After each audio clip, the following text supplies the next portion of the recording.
Hi, Batlings. Hello, hello. I'm back. It feels like it's been a really, really long time. I mean, it's only been a little under 2 weeks, but it just, it always feels like forever. And then, especially because usually, even if I do take a break, it's like a week long. So I don't know if I've taken one this long before. But hi, guys. Hello. I see that some of you guys have the 1 year member badge now. Congratulations. So I did want to talk a little bit about what's happening with like my health and everything, because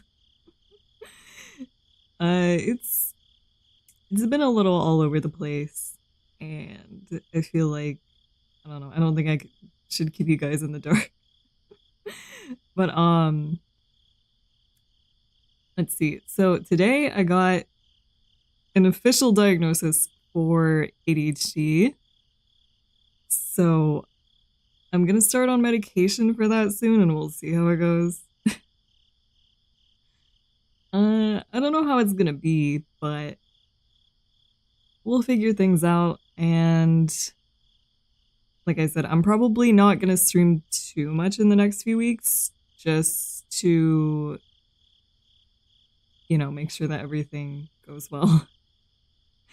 And also just because of other like general health issues, because I still have to get blood work done in a bit, which is annoying because I was supposed to have it like a few weeks ago, and then they changed my appointment.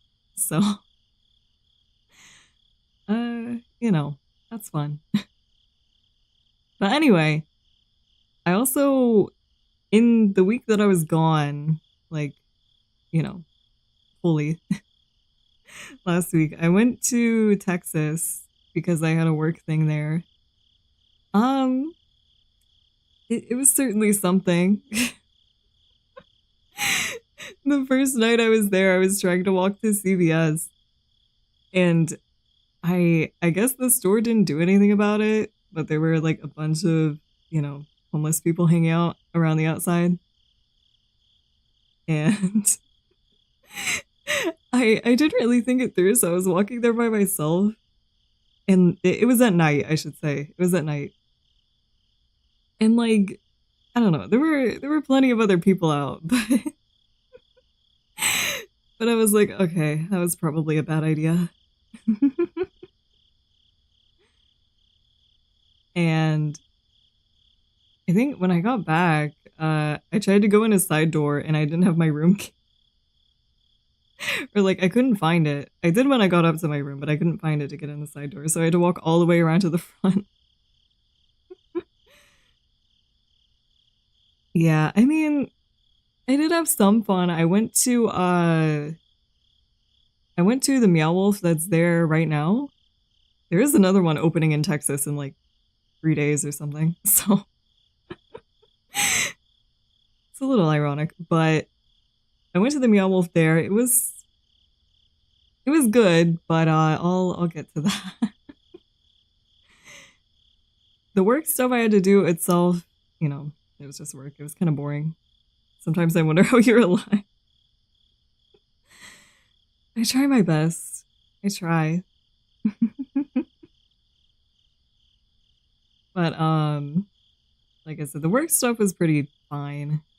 It was all contained to like one hotel, so it wasn't too bad. The only issue I had is with my room, because I got there, and for context, I'm allergic to feather pillows. So I was like, can I get some non-feather pillows, please?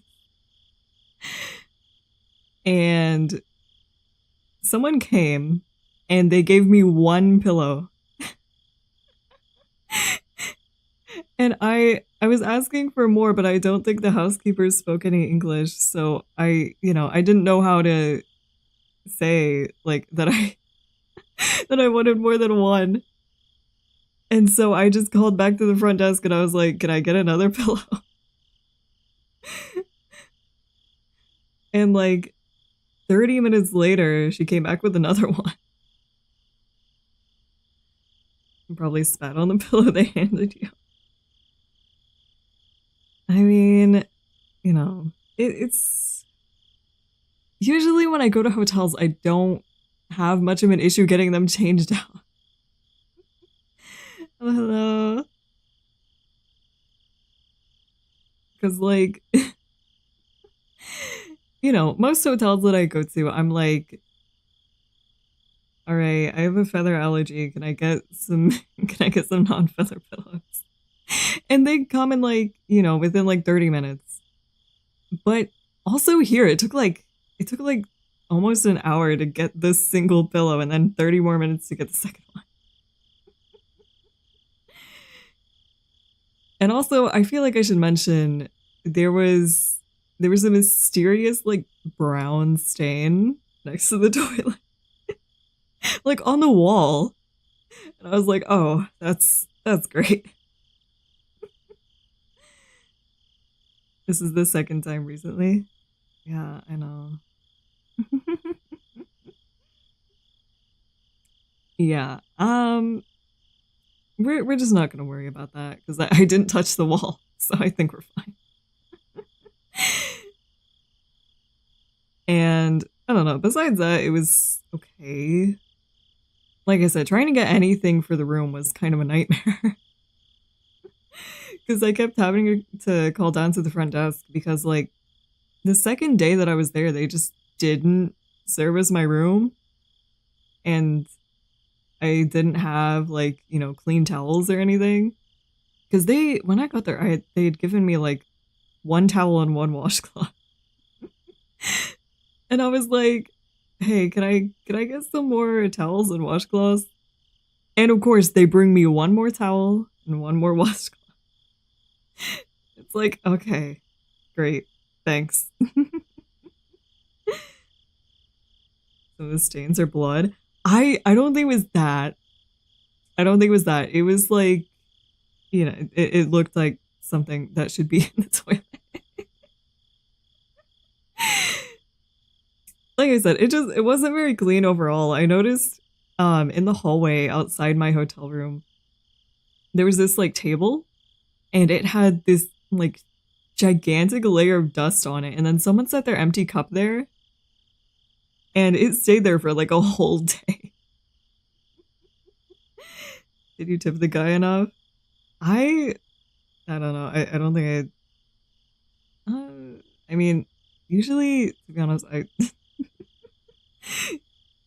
I usually don't tip the cleaners unless they do like, you know, an actual like good job.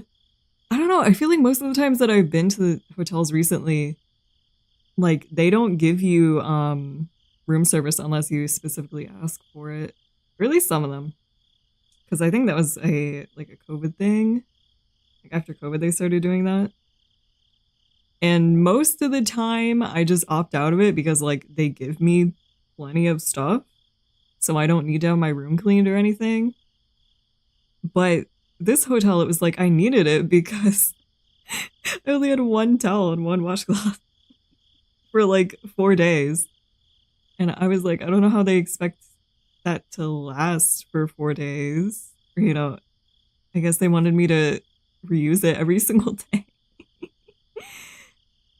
Yes, it was. I mean, the area wasn't horrible. Although I did have to pay like $100 for an Uber from the airport to the hotel. And I don't know, that's a lot. That's a lot. The Ubers were super expensive though, just like in general in the area I was in. And I don't know if it was because like so many people were trying to get one at once since I was there for like a work conference or something. I don't know.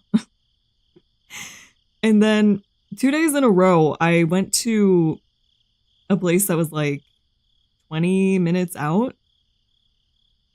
And each time I Ubered over there, and because of the traffic, it ended up being like almost an hour there and an hour back.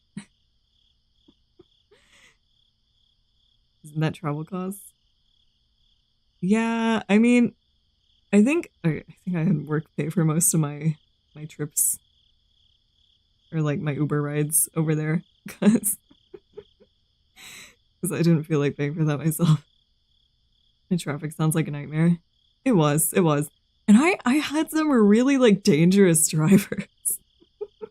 Like they would just jerk into other lanes and I was sitting there in the back like, oh my god. And like one of them I remember asking like, is the traffic always this bad? And they were like, yeah, it is, because everyone from California is moving here. I was like, oh, okay, great. So, like I said, I went to somewhere that was like 20 minutes out where they also had, it was where Meow Wolf was, and then also where they had a round one in the same mall. And so I went to round one and I got one of the keychains from the HoloLive collaboration. And besides that, I didn't do that much around one. Because I think, also I just realized, this is off, hold on, my bad. But, do you have a picture? I probably have to look for it, but I know I took one. Let me see. But like I said, I didn't do that much there. The karaoke place. Round one had karaoke, but I didn't want to just like rent a karaoke room for myself because I would feel awkward doing it alone. And I went to the area where they have like the Japan imported games, and I didn't realize that if you play them, they don't give you like tickets toward a prize or anything. Because like there was no sign that said, you know, if you play these, like they don't contribute to your points. And I guess I should have just assumed, but I don't know. I thought maybe they had a way to like, you know, give you the points or tickets or whatever. So I spent like 200 credits playing that. I had bought like 800 for the HoloLive keychain. I spent like 200 of those playing a bunch of the Japan imported games. Like they had the drum one. I forgot the name immediately. They had a bunch of versions of DDR. They had Project Diva. Some other dancing thing. Forgot what it was called. How much is that in freedom currency? The 800 credits was like $120. So I mean, it was kind of a lot, but like a drum master, which is usually broken. Surprisingly, it wasn't, although the screen was definitely old. Because it was kind of like static-y. They also had, what's it called? Etote Connect? Whatever it is. I don't know. The game where, like, you know, you have to touch your hands to, like, the anime girl's hands. I spent the most amount of time on that one. Even though at first I was really embarrassed because I was like, all these people walking by are going to see me, like, doing this.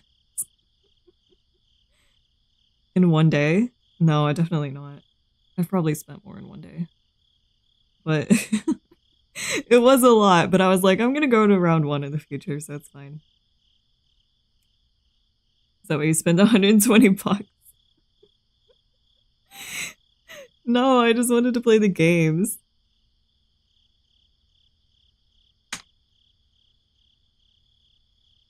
Let's see.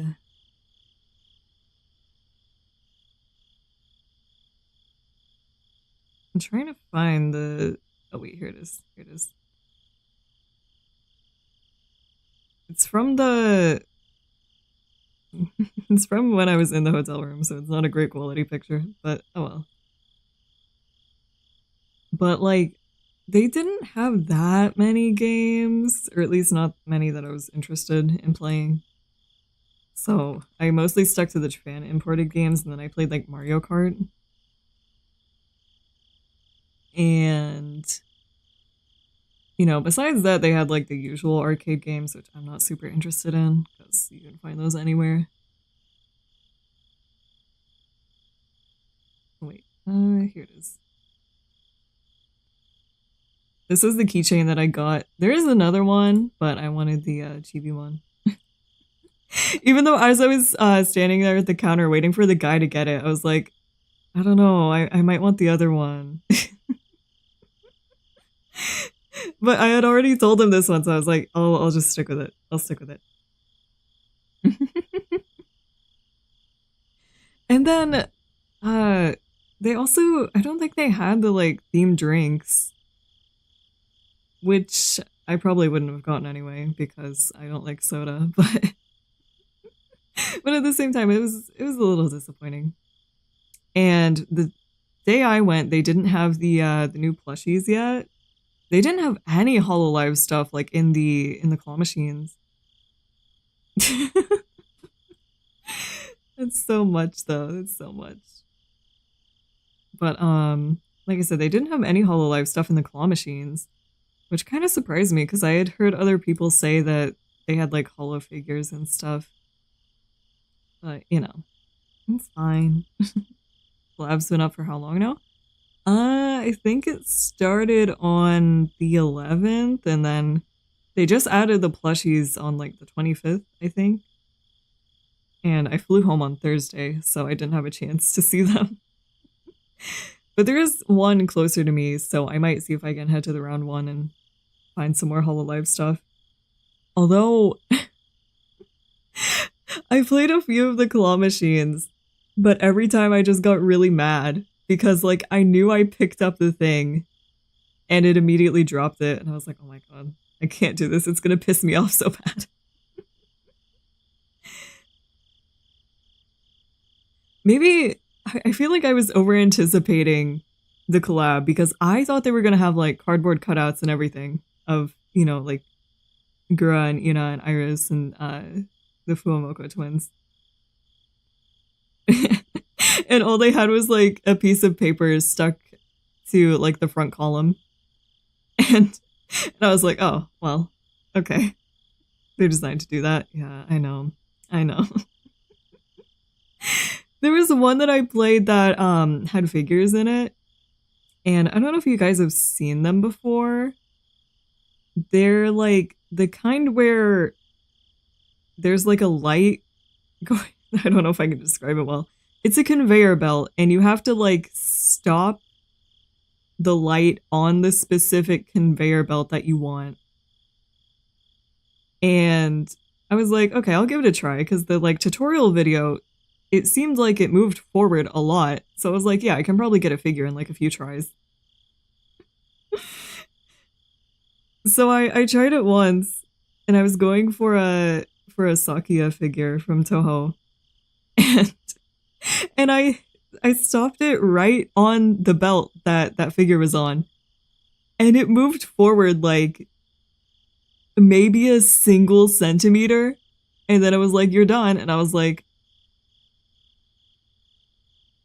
huh? Because in the tutorial video, like it moves up so far, so I had assumed that was what it was gonna be like. And after that, I was like, yeah, okay, whatever. I'm not gonna spend all my money on that. I know they do have like actual figures in the prize area, which I hadn't known when I walked in because I went straight for the games. Feels random. Like I said, I only tried it once because it made me mad. And then they had other figure ones where it was like, drop this like pipe in the hole or something. I didn't try them because I was like, it's gonna be really hard. And also, all the other figures they had were like, they had a bunch of Jujutsu Kaisen and Chainsaw Man.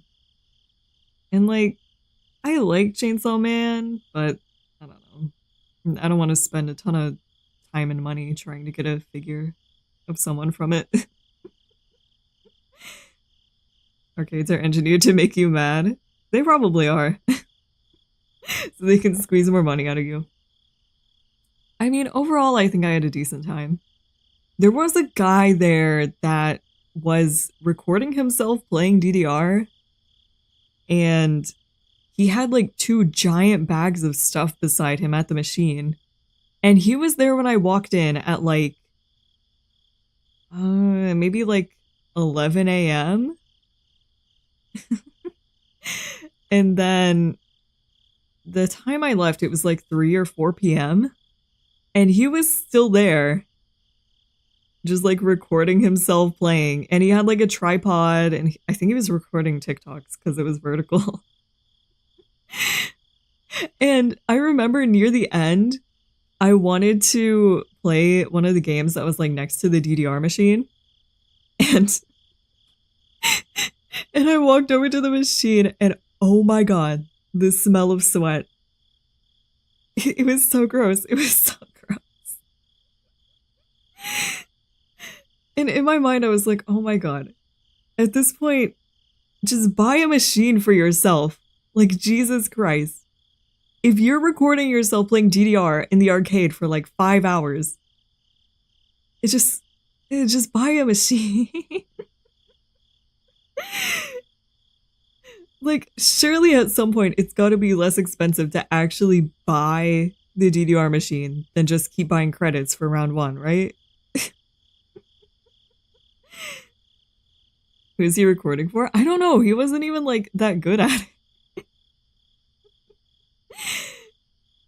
Like, I don't know. I mean, he was doing okay, but a lot of the times when I walked by, he was getting like, you know, miss, great, miss, perfect. It was like, well, should have challenged him. I'm not good at DDR. That's why I don't record myself doing it. I just do it for fun. Because, like, I did play DDR, but I play on, like, like 4 or 5 difficulty? That's, like, the most I can take before it gets too fast. Because I know I started one that was, like, 7 difficulty, I think. And immediately I was like, oh my god, this is too much. Obligated to do a DDR stream. Well, I did think about buying that off-brand DDR mat from Temu once. So I could still do that, maybe. Did you once getting clapping audience when you played one? I don't think so. I think there have been a few times where I've played DDR and like people have gathered around to watch. Like they weren't clapping or anything, they were just watching. And I don't know, I feel like that's the most embarrassing because like I'm not good at it.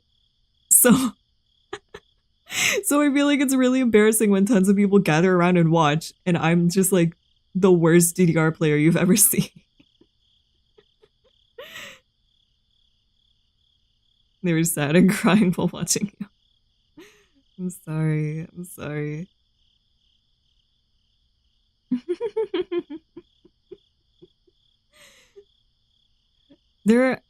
Okay, I think there was one time that like, I think there was one time that people started clapping, but I think I immediately faltered after because I got really embarrassed. They just get entranced. Like I said, overall though, I had a good time. Oh no, my model froze.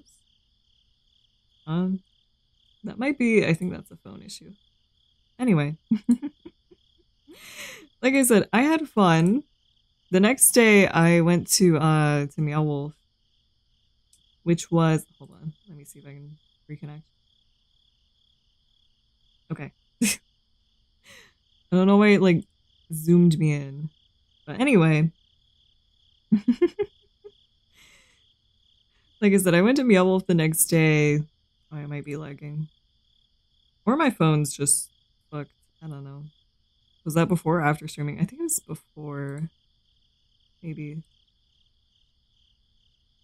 Actually, no, I think it's just a phone issue. Uh-oh. Am I gonna have to break out the PNG? Okay, or not. Anyways, I don't know what's going on with that, but like I said, I went to Meow Wolf and I had a good time overall. Hello, I'm doing good. I got like a little bit into the exhibit because, you know, Meow Wolf is like an art thing. I don't even know what to call it. Like, one of the Uber drivers that I went with was like, more money spent. It was like 40 bucks. It wasn't too bad. But one of the Uber drivers that I was riding with was like, so you went to Meow Wolf, right? What is it? And I was like, it's an art exhibit. Like, it's hard to describe without actually having, you know, without the other person having actually been there or knowing about it. But I got like a little ways into it, and then there was this like giant group of children that came in, and I was like, oh no. Because they started running and screaming, and I was like, oh my god, I really hope they don't do this the whole time they're here. And I think it was a school group because they had like a teacher and a few parents with them. Hey, this time I wasn't the one terrorizing the children. The children were terrorizing me. And I'll get to that in a second. It's a good place to get high. I feel like you'd get scared. Like I said, the kids were the ones terrorizing me. But I'll talk a little bit about Meow Wolf itself first. So I will say it was very similar to the one in Santa Fe, which is the original one that they built. But I think it's intentional, so you know, it's not like they've just copied it. And it's relatively small. I think it's the smallest one, which makes sense because it's in a mall. But even so, I had a pretty good time. I don't know if I saw everything because with all the kids, I was kind of rushing to get out because I didn't want to be there anymore. Because, like, the first encounter I had was I walked into a room that was super relaxing and I wanted to sit down for a second. So I sat down and then, like, a group of kids ran in and they were screaming something about, like, Diddy and like Drake, I think. I couldn't really understand what they were saying. And they like ran past me screaming about Drake and Diddy. And I was like, okay. Interesting things happening today. And by the way, these kids had to have been like probably like middle school age, I would say. So they weren't like, you know, older kids. They were like middle school. So I got past that and then I managed to avoid them for a bit, but like every time I would go somewhere, it felt like they were following me. Like I don't think they actually were, but it really felt like they were because every time I'd get away from them for a minute, they would come right back and like I could hear them screaming and running towards me. I was like, oh my god, I can't catch a break. And I don't know if they were like actually getting scared or what, but it felt like every like 5 minutes one of them screamed like they were at like a haunted house. Just your paranoia. I mean, like I said, I didn't actually think they were following me. It just kind of felt like that because they were like constantly near me. And I would intentionally like go back to places I had already been to try and like get away from them, but they would just come right back. It was so annoying. And then I got to I got to like the back of it and I was hanging out there for a minute and I walked into one of the rooms and I ran into the kids. I ran into a group of like 3 kids, 3 boys, and one of them ran up to me and he was like, "Can I riz you up? Can I riz you up?" And I didn't know what to say. I was like, I just kind of stared at him for a second and I was like, "I'm an adult." Like I didn't know what else to say, so I was just like, I'm an adult.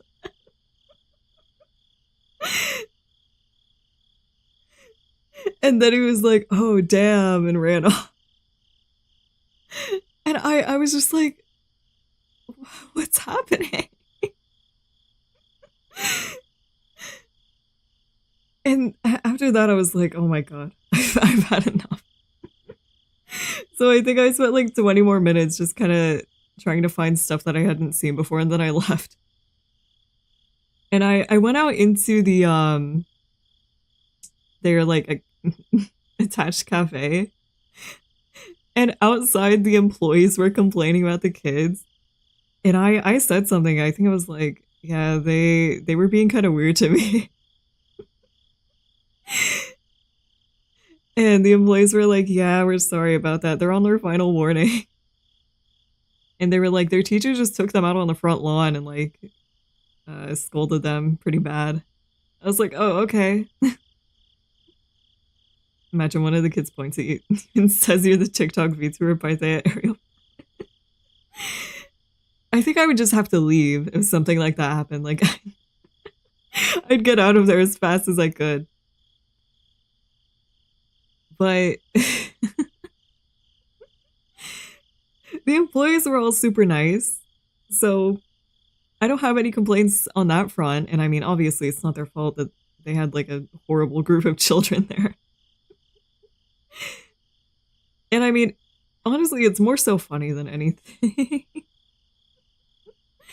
It was kind of annoying when I was there, but you know, thinking back on it now, it's like, that was a really strange situation to be in.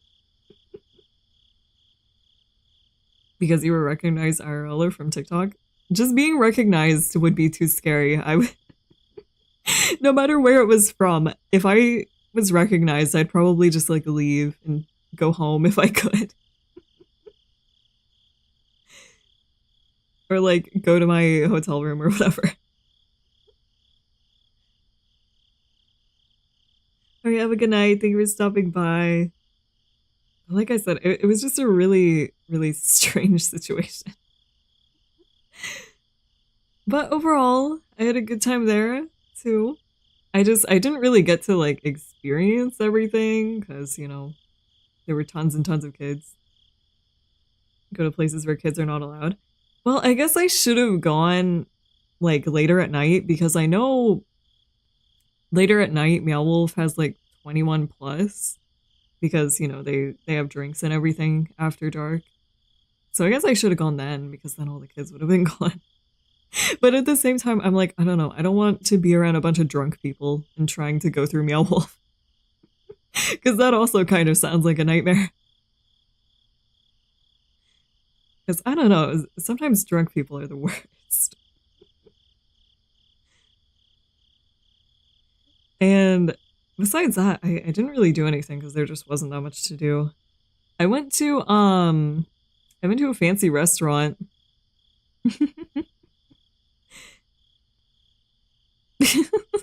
That might be even scarier actually. But I went to a fancy restaurant and I didn't bring any like super fancy clothes with me. I just brought like business casual. Gordon Ramsay fancy? No, it wasn't quite that fancy, but their website said they had like a super strict upscale dress code, and I was like, oh shit, I don't have anything. So I had to run to the mall that was like an hour away. And I went and bought me like a silk blouse. And I couldn't find any like pants to go with it. So I was like, I don't know, I'm just gonna wear jeans and hope they don't say anything. So I was wearing a silk blouse and jeans. And I went there with some of my coworkers and a few other people. And I got in there and they were like, "Oh yeah, you're dressed fine." And I was like, "Oh, well, your website said it was super strict." And like everyone I went with was dressed pretty casually, so I was kind of embarrassed. Did you let the puppies out? No. No. I didn't bring any. So I just brought like tennis shoes, I think. And then like pair of flats. Because that was easiest to walk around in. An Astolfo shirt. I don't even have an Astolfo shirt. They didn't tell you it was the casual day. Well, I guess I should have called because one of the people I was with was like, "Oh yeah, I called," and they were like, "The dress code isn't that enforced." And I was like, "Oh." And also, I noticed someone sitting behind me had like a hoodie on. I was like, "Damn, I could have just worn a t-shirt in."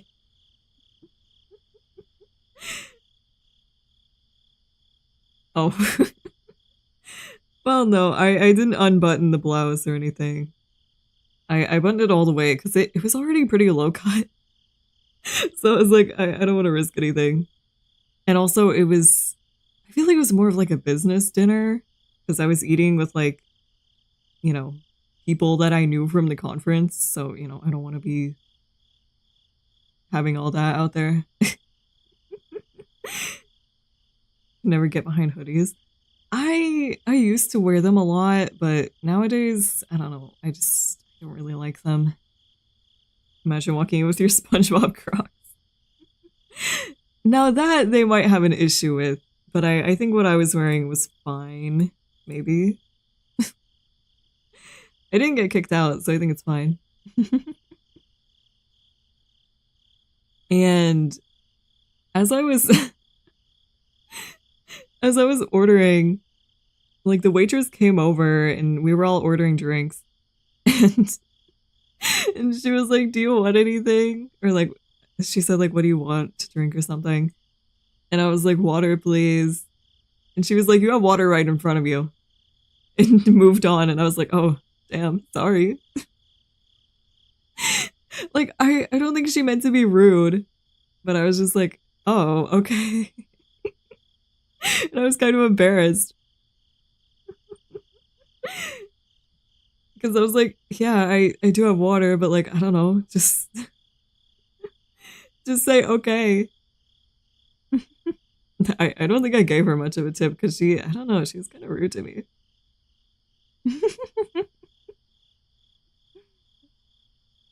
And then like one of my coworkers had their family call while we were waiting to get our food, and he was on the phone for like an hour. Well, no, probably not an hour. I don't know how long it was. I wasn't checking my phone or anything. Maybe like, I don't know, like 20, 30 minutes, probably. And in that time, our food came out. And we were all just sitting there. And I think his food was getting cold. And we were like, should we like say something? Like send it back to the kitchen for them to keep it warm or something? And then he finally got back and he was asking them to warm up his food. And the waitress was like, "Sure," and took his plate. And like he had sides on his plate. But then she only brought back the steak that was warmed up. And just left the sides cold. So I was like, well, I guess all you get is the steak. Unless you just want cold, like, mashed potatoes. Because I guess it was because it was one of those places where you ordered the sides separate. But, I mean, it's still just kind of rude because he had them on his plate. And just didn't warm them up. Are you going to finish that? I mean, he wasn't even there when the food came out. And like I said, when he got back, I think it was cold. It was pretty good steak, I guess, but the service was kind of, should have eaten it is what he would have wanted. No, no, I don't think so. It was a little awkward though, because my boss was there and like two of his like friends that he had networked with or was networking with. And I didn't really know them, so like the whole time I was kind of just sitting there, not really saying that much. Because I mean, like I said, it was like me, my boss, one of my coworkers, and then like the two people that my boss knew, and me and my coworker didn't really know. So, and it's not like I was super close with my coworker or anything, too. So, even when he was there, like I didn't say that much to him. Did you get the Astolfo eggs too? No, no. I just got steak because I didn't want to pay for sides. Because I didn't make work pay for the steak because I thought they probably would not have liked that. Should have told embarrassing stories of your pot. I don't know. He might not like that too much. Hello. But I mean, it was a relatively good dinner. I did get dessert, which was okay. It was like, it was called like warm butter cake. And I had ice cream on top of it. So, you know, it's ice cream. It's good. Well, for the really fancy restaurants, my boss doesn't pay. So we're kind of on our own for that. But the dessert that I had, like when I got to the actual cake, it was kind of burnt on the bottom. But like I felt too bad to say anything and I didn't want to just not finish it, so I ended up eating the whole thing anyway. Even though it was kind of burnt and like a bit too crunchy for my taste. I don't think there even was a Chuck E. Cheese near. I saw there was a Texas Roadhouse and I was like, oh, maybe I should go to Texas Roadhouse since I'm in Texas. And then there was one night where my coworker wanted to go to a Brazilian steakhouse. And like I had never been to one before and I started looking into it and I was like I was under the impression that you could, you know, order off a menu. They don't just bring it around. Cuz I think I went in there with him and I was looking around and I was like, why are they like bringing the steak to people? Like just bringing around like sticks of meat to people. And my coworker was like, oh yeah, that's just how these restaurants are. And I was like, oh, okay. And I ended up not eating there because I just didn't feel like it. Especially because I had seen on their website they had dessert, but I was like, I don't know how you order dessert if they, you know, if they just bring the steak around. You don't really have like a waiter. Yeah, I've never been to one before. Maybe eventually, but I mean, it was also super busy and they wanted to see my coworker at like the bar. And I was like, yeah, I really don't want to sit at the bar. Especially because there were tons of people standing around at the bar. And I was like, I don't want to do that. Like I said, I didn't eat there because I feel like I got in there and the atmosphere was just kind of overwhelming because there were tons of people in there. And like I said, they tried to seat us at the bar, and I really didn't want to sit at the bar. Because whenever, I feel like more recently, whenever I go to a restaurant and it's like relatively busy, not even super busy, just like kind of busy, they always try to seat me at the bar. And I'm like, I don't want to sit at the bar. Can I please have like a table or a booth? Something, please. Because I don't know, I feel like ordering a whole meal at a bar is kind of embarrassing. I'd rather have a table. Because, you know, the bar I see is like you're just getting drinks or like maybe a snack or something. They want you to drink. I know. I know. And I still have never drank, so don't really plan on it.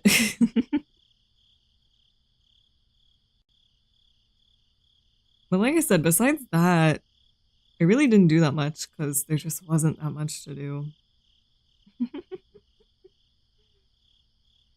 And I think there was like a JFK memorial, but I ended up not going because I was doing stuff at the conference. So until the Astolfo branded sake. I really doubt that's gonna be a thing, but you know, maybe. Maybe eventually. But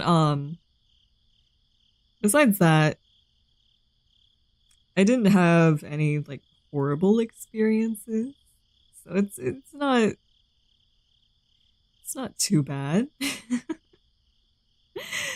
I mean, I did have to fly, which is always a nightmare. Because I don't know, I love to travel, but I really hate going to the airport and flying. Because it's so annoying. Like going through security and everything, it's so annoying.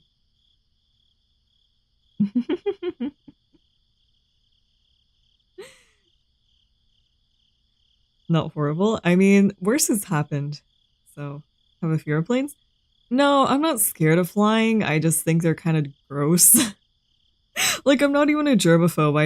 I hate being on them because I'm like, you know, no one really cleans up after themselves on a plane. And I know they turn them around so fast that they just kind of like wipe them down and say that's good. Because I remember, I don't know if it was earlier this year or last year, I was on a flight and I got to my seat and there was like some kind of sticky, like pink liquid in the seat. And I had to call over a flight attendant and be like, can I like have a wipe for this?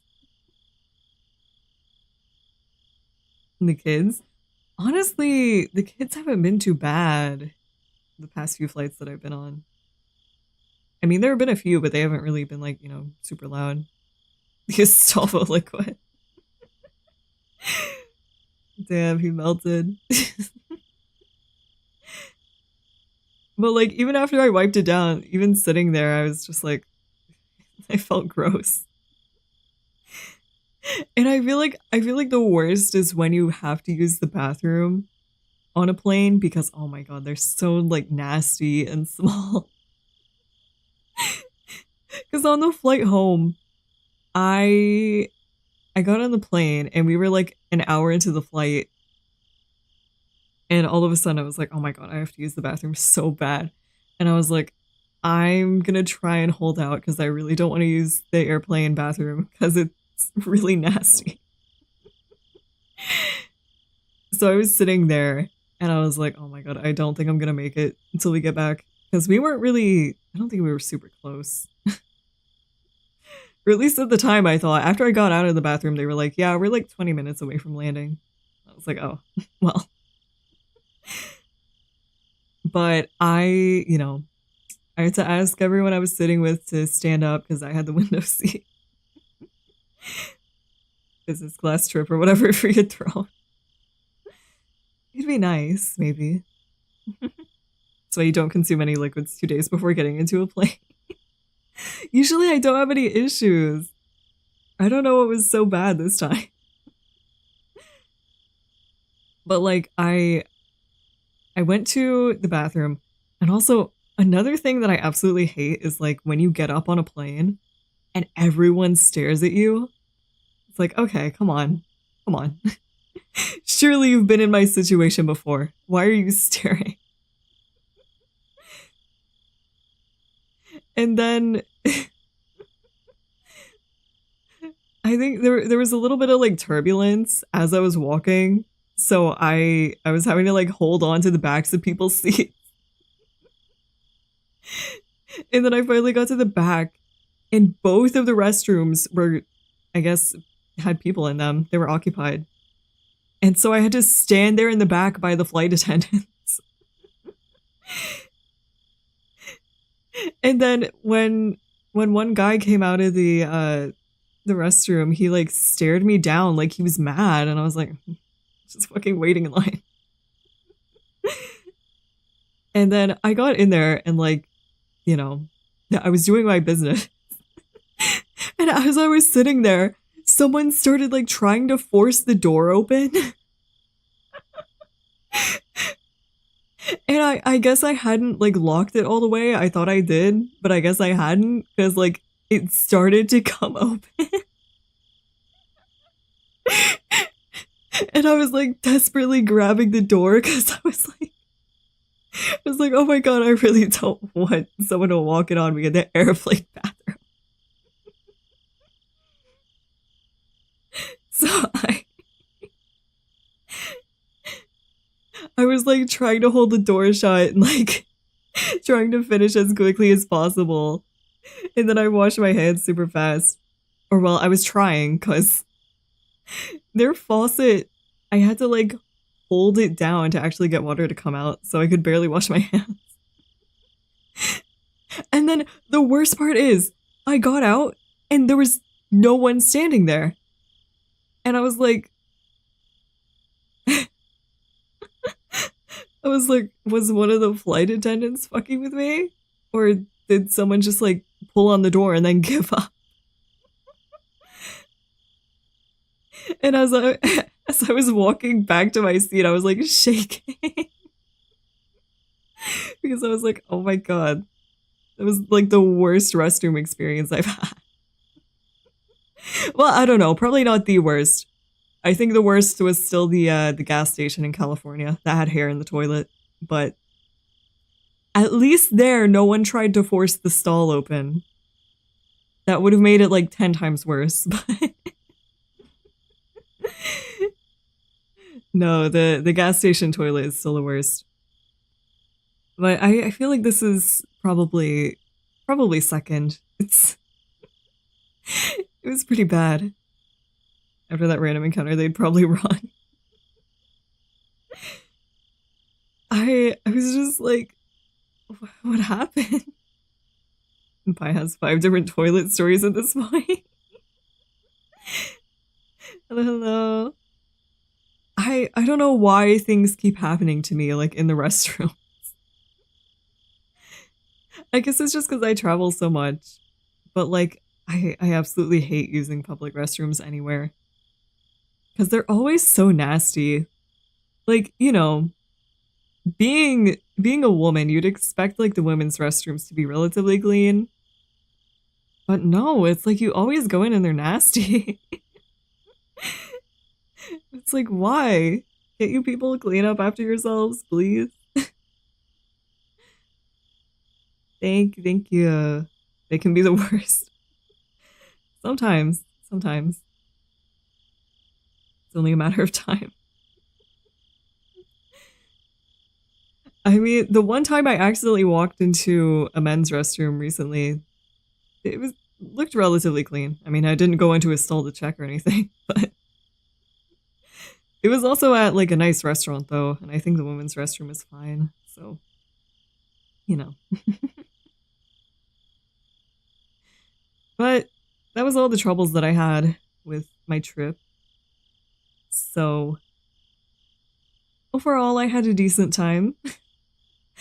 I probably won't go to Texas again for a while just because it was so hot all the time. Like, even at night, you'd go outside and it's just so hot. Did you walk into a men's restroom the second time? No. I'm still talking about that one time. Glad you survived. It wasn't too bad. It wasn't too bad. Like I said, I didn't actually go many places outside of the hotel. So it's not like I was, you know, it's not like I was risking my life. Did you get an I Survived Texas shirt? No. I got a shirt from Meow Wolf and I think that was it. And then I guess the shirt that I bought there is a Texas shirt. Which I'll probably use again eventually. I don't know when, but we'll see. Like I said, it wasn't like a super fun trip, but it was certainly something. There's more stories to tell now. I don't know why every time I travel, like, some weird shit always happens to me. you should wear them whenever you visit. I do actually, because I wore my my Santa Fe shirt to the one in Texas. Like I said, they're opening another one in Texas in a few days. And I was like, maybe I should stay and wait for the opening of this one. But I was like, I really don't want to spend any longer in Texas. And also, I think it's opening in like Houston, which was like a 4-hour drive. And I didn't want to rent a car and drive 4 hours in Texas. So, you know, I'll just go to that one in like a year or something after all the hype has worn off. Or at least when it's a little less crowded. Because I'm sure opening it's probably super duper crowded. But like I said, overall, it was pretty decent.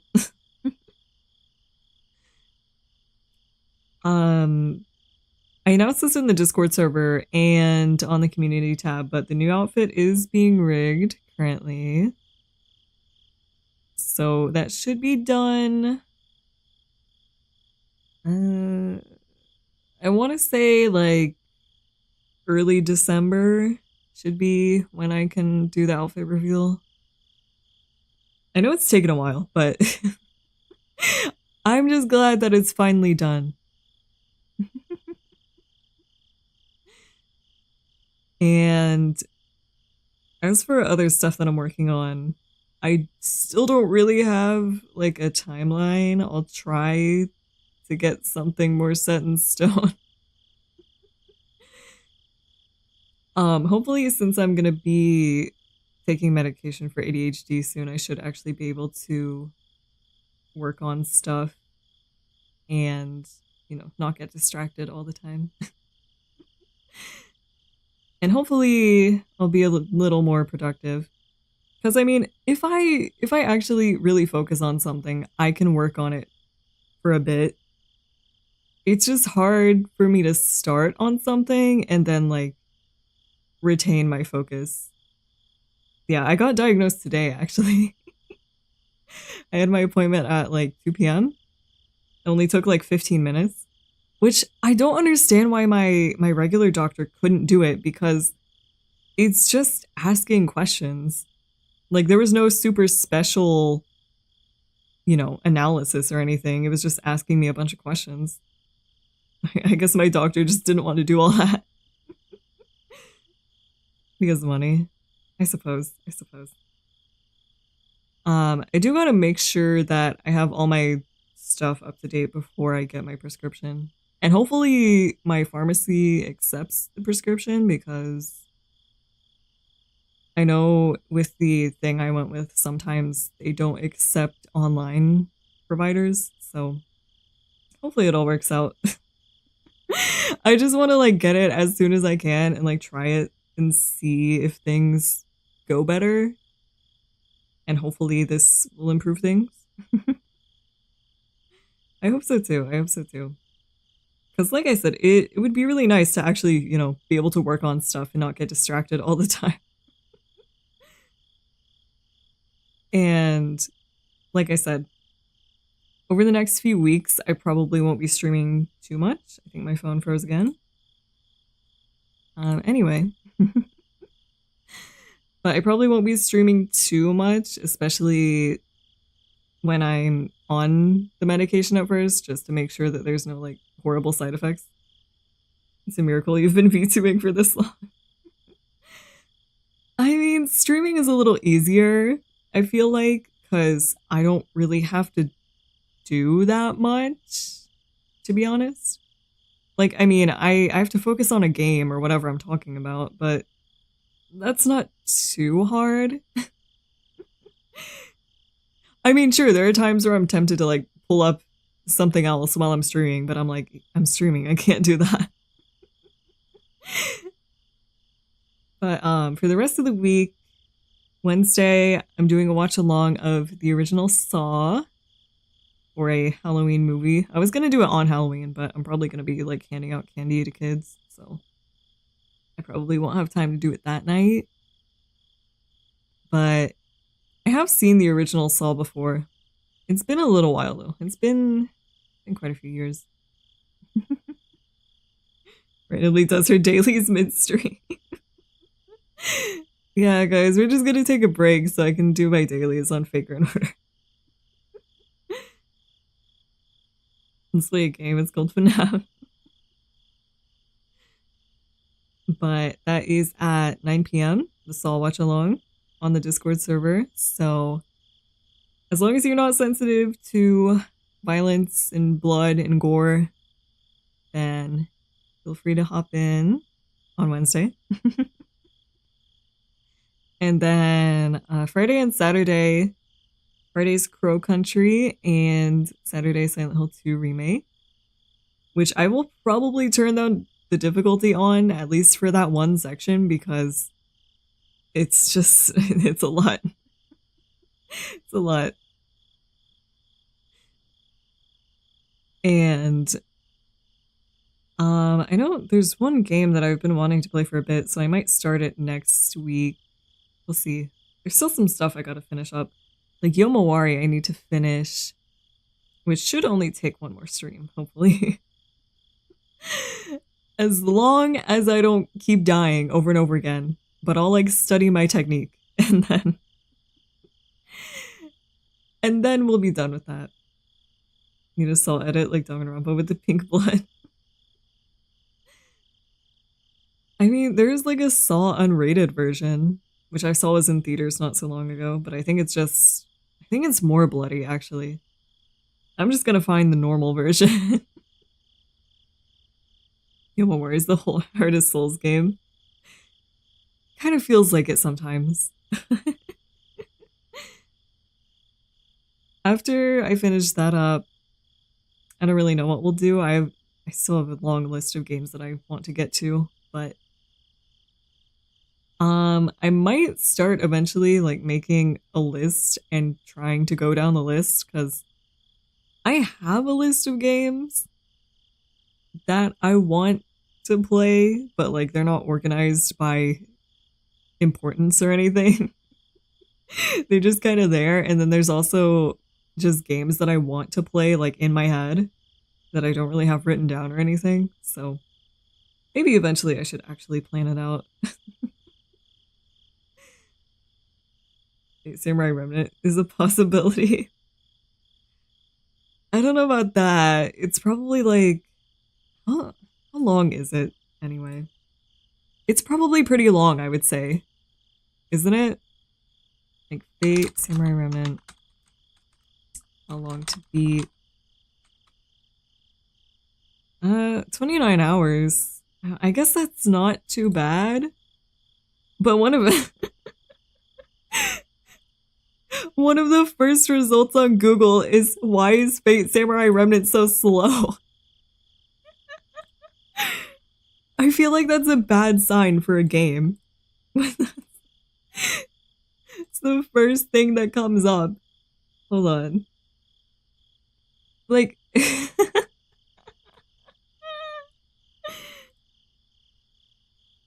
What do you mean play games in your head? Did you get the Neuralink installed? No, I just mean like I have a list in my head. But the thing that I hate with Samurai Remnant is just, yeah, it is really slow.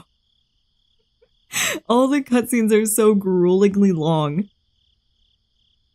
And nothing happens in them, it feels like. And then the gameplay loop is just kind of boring, so overall it's just a very like mid-game. Which is sad because the character designs are really good, and I love the art style, but like I said, it's just so slow. And pretty boring to play. Need to get into 10 hours for it to... Yeah, maybe it gets better. Gotta stretch out the pacing? I guess so. You gotta make sure you don't refund it within that 2-hour mark. Although I feel like a lot of people probably play for like an hour and a half and are like, damn, this sucks. I probably should have done the same thing, but I think it was a gift, actually. I think actually, I think my dad bought me Fate Samurai Remnant because I had it on my wish list, and he always buys me games for my Steam wishlist for Christmas. And I think my dad had bought me Fate Stay around that. So I don't know if I could have gotten a refund anyway. Well, it's not like he knows it's bad. He probably thought it was a great game. Takes some time to get going, but once you get some more stances, it gets fun to parry and dodge and stuff. I might give it another shot eventually. It's just the beginning is very, very long. Careful not to add NSFW games to your wish list. I mean, I wasn't doing that before. Although, I think I've said this before. My dad did buy me a few of the Nekopara games. So, I don't think he knew. I don't think he knew that they were, you know, like that. I think he just bought them thinking they were like, you know, cute games. I really don't think he knows. Alright, have a good night. Thank you for stopping by. Which, I mean, it is silly that he bought them for me. But Nekopara is an innocent cat girl raising game. Yeah, probably. Like I said, I really don't think he knows. I don't think he knows. I have thought about having another stream with him. Because there are quite a few games we could play. We could do Zomboid again. Or there's still Portal 2 co-op that we haven't done. Although Zomboid, it's been a while since I played it at all. So I don't know about that because I'd have to probably relearn the whole game. Imagine he randomly asks you if you can let him play Nekopara. Yes, I only stream on YouTube. But like I said, I don't know what other multiplayer games he would really be into. I think he'd probably like Lethal Company and maybe like Phasmophobia. Does that mean we get multiple dad streams? Maybe, depending on his schedule and my schedule, I guess.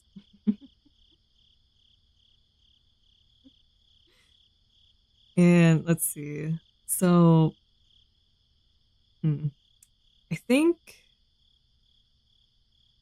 after the new outfit's done, I really want to start collabing with more people. Or I mean, even before then, I'll probably reach out to other people.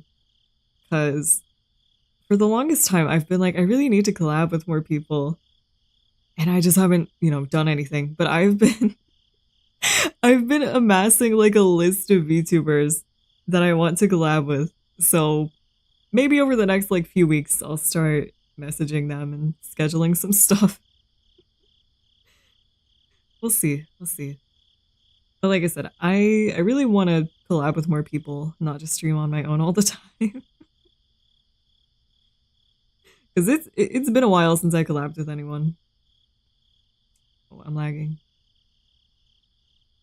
Oh no. Well, it might be fine. Asmongold. I don't know about that. The unsettling background? Don't worry about it. It's fine. Also, I don't know, maybe like next week or something. I don't know when.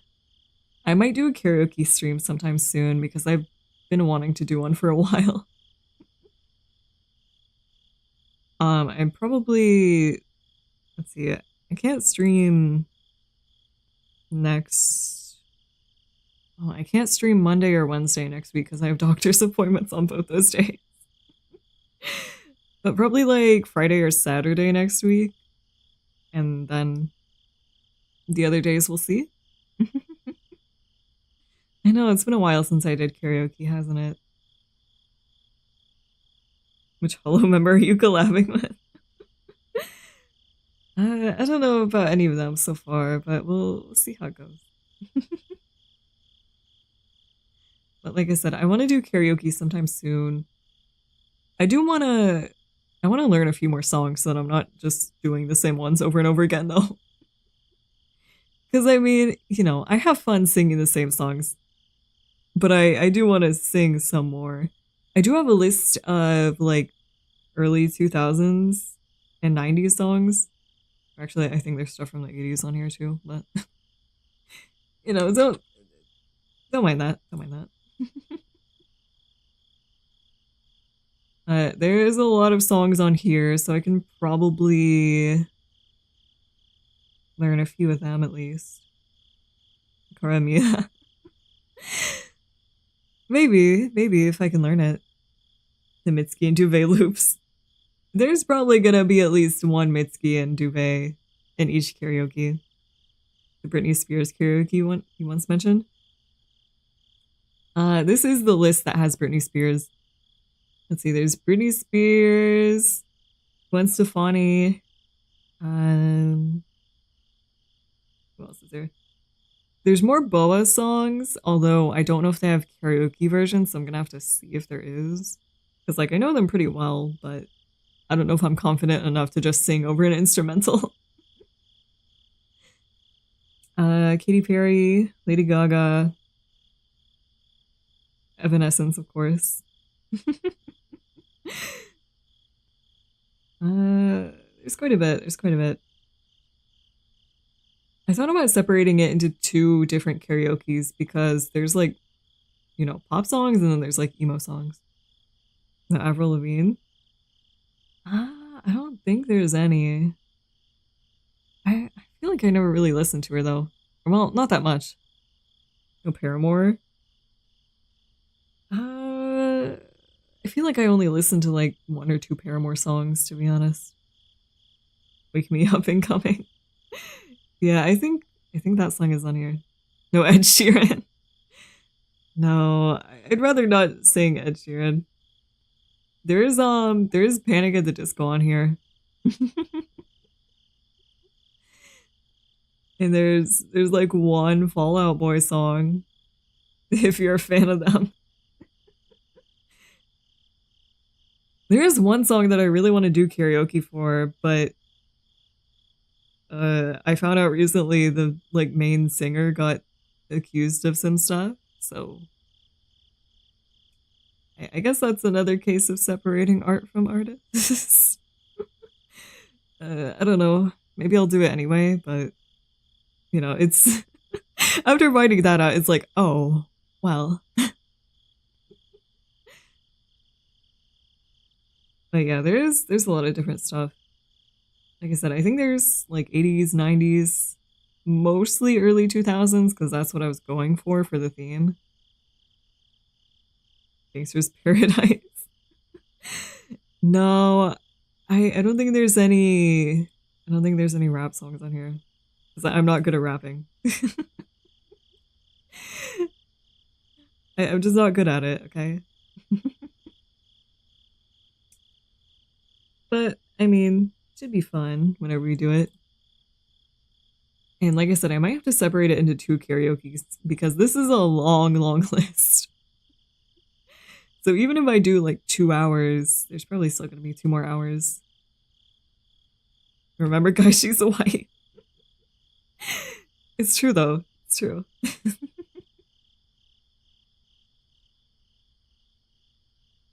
And I mean, I'm sure if I think about it more, there's probably more songs I could add. Smash Mouth karaoke.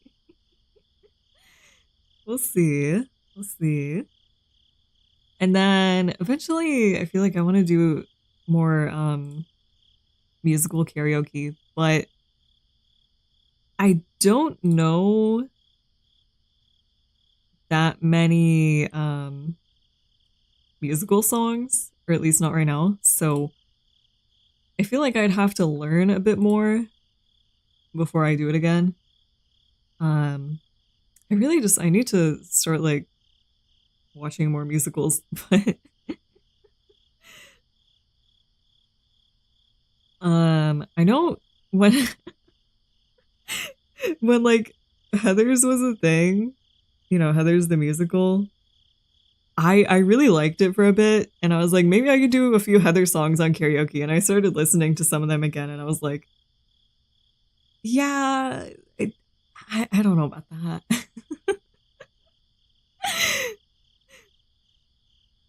No Rocky Horror Picture Show. We'll see. We'll see. Hamilton should have enough songs for a whole set list, but a lot of Hamilton is rapping. I'm just not good at it. Is it too spicy? There's a few spicy songs, and then there's some that are just like, you know, they have a lot of people in them, so it's like I don't really want to do like all the parts. And there are quite a few songs that are like spicy in it. Did well in the Hamilton karaoke. I don't think I did any rapping ones, did I? I know I did like Burn, and then what other ones did I do? Do I still have the set list for that? I do. Oh wait, I did Your Obedient Servant, which I guess it's kind of rapping. It's more so just talking, I feel like. Hello. But like I said, I will probably try to learn a few more musical songs and then do another musical karaoke. Medieval rapping. But yeah, there's probably a few more songs I could add. There's also like, there's other songs from Wicked, the musical. You know, now that I mention it, now I'm thinking about Wicked the movie. I didn't know that Wicked the movie was coming out like soon. I thought it was next year. Just train an AI with your voice and make it do rap covers. I don't know about that. But like I said, I've been seeing so much marketing, and for the longest time I thought Wicked was coming out like next year, like late next year. So that's on Wicked. I don't really like how the movie looks, to be honest. I feel like the musical does a much better job of telling the story. Rises the Moon? I think I've heard of that. I'll open it in a tab. Just so I have that. Yeah, I've definitely heard of it. But I feel like the musical does a much better job. Just like, even from seeing the trailers, I don't know. Maybe I'm biased, but I really can't get over them casting Ariana Grande as the blonde girl. If the vocals are good, I'm enjoying it. We'll see. Can't stop the music qualifies as a musical. I mean, there is a channel in the Discord server if you guys want to suggest songs for me to sing for karaoke. No, I'm not really an Ariana Grande fan. I feel like they could have picked someone a little bit better for the role. Like, I feel like they were just trying to get like a star-studded cast, and that's why they picked her. Which is, I guess that's kind of the norm for movies now, but it's like, I feel like there were other choices that could have worked better. Because she doesn't really strike me as like, you know, the girl from Wicked, Belinda, I think. She's still an amazing singer though. I mean, yeah. But like I said, I just don't think she was the best choice they could have made. But I mean, also, I'm a person who watches like indie movies and stuff, so I don't really care about famous actors and all that. Or like celebrities in movies. Joker 2. I heard so many bad things about Joker 2. And I think I saw a clip where like they were trying to have like a serious conversation and Lady Gaga started singing. Used to act in sitcoms. Yeah, I guess. I mean, I don't think Lady Gaga is a bad actor, to be honest. I think Lady Gaga is a great singer, and then I think she's, I mean, from the movies I've seen that have her, I think she's a good actor. Not, you know, the best, but I think she's a pretty good actor.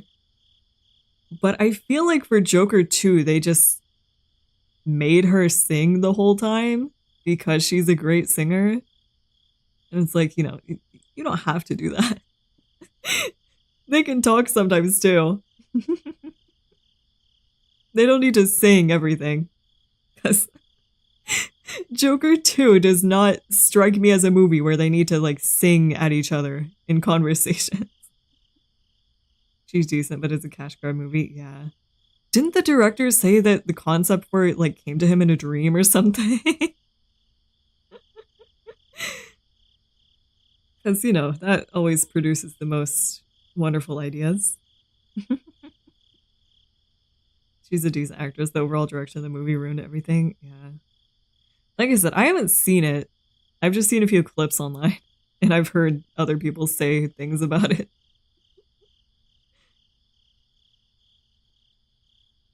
I did watch, while I was like on my break, I did watch The Substance. I thought it was a really interesting movie. It is very like disturbing if you're not into, or you know, if you're sensitive to like body horror, which I kind of am. Like I'm a little squeamish. If you're not like all right with that, it is pretty disturbing. Reminded me of a Germa Dream animation. Keeps the horror. Did you laugh at all at The Substance? I feel like a few times because there were a few scenes that were like kind of silly, but I feel like it's corny like in a good way, if that makes sense. Like I thought it was a good movie. I think the ending is where it gets the corniest. But I feel like most of it's pretty good. No, even the ending is good. Like I said, it's just kind of corny. I won't like spoil anything, but the ending, like there's a part that just goes on for so long that it becomes comical, I feel like. But it's not really in a bad way, I'd say. Like I said, it's just kind of silly. But like I said, overall I thought it was a good movie. It has an interesting concept too. And I feel like nowadays it's kind of hard to find like a good horror movie. Because I don't know if I've been to see any that are like horrible, but so good that you even stayed for after credits. No, no, I didn't stay for an after credits scene. I don't think there was one, but maybe. I remember when Immaculate came out, which is like, I don't know if you guys have ever heard of it. I feel like there was barely any marketing. We just had Alien. Alien was good though. Alien was a good horror movie. And the one with Nick Cage, are you talking about the one with the animatronics? I did watch some of that one. That was pretty bad. You start clapping and crying at the credits? No. And I haven't seen the Marvel movies. I'm talking specifically horror movies though. Like the last well, I feel like it's not even bad. It was just kind of mid. I went to see Immaculate. Like I said, I feel like there was barely any marketing for it because I've never seen anyone talk about it online. Oh wait, Longlegs? I'm not gonna lie, I completely forgot that Nick Cage was the guy in Longlegs. He's just like a separate character for me. I thought Longlegs was good. I know a lot of people didn't like it, but I thought Longlegs was good. Pandorum? No, I haven't. But Immaculate, the only issue I had with it is I think in the middle it got kind of slow.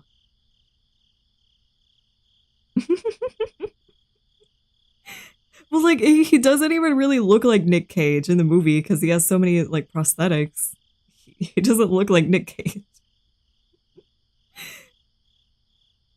But I feel like Immaculate, the strongest part is just like the ending, and then the rest of it is kind of forgettable because it's like a religious horror movie, and like I said, a lot of it's really forgettable.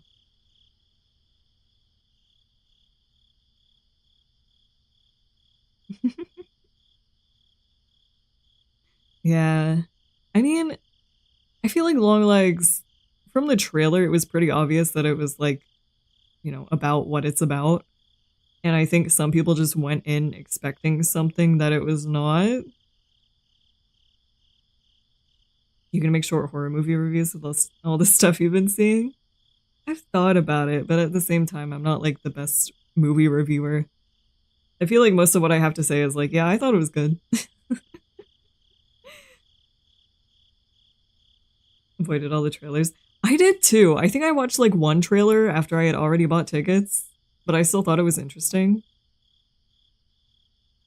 And like, I don't know, I feel like it's pretty clear from the start, like what's happening. I feel like it wasn't, you know, like a bait and switch or anything. Movie impressions are also valid.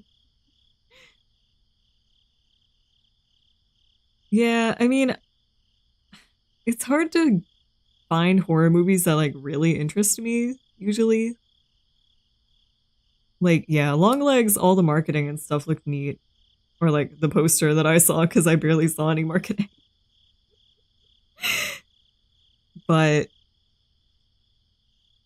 Sinister? I don't. I've heard of it, but I don't think I've seen it.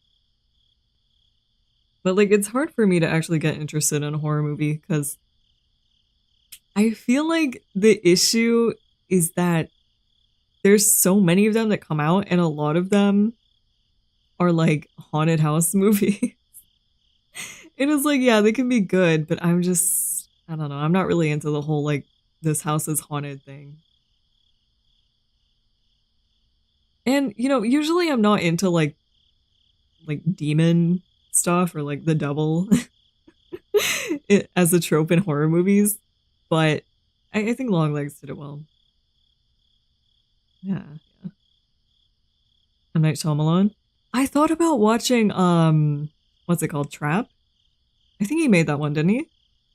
I've thought about watching it, but all the reviews I've seen are kind of mixed on it.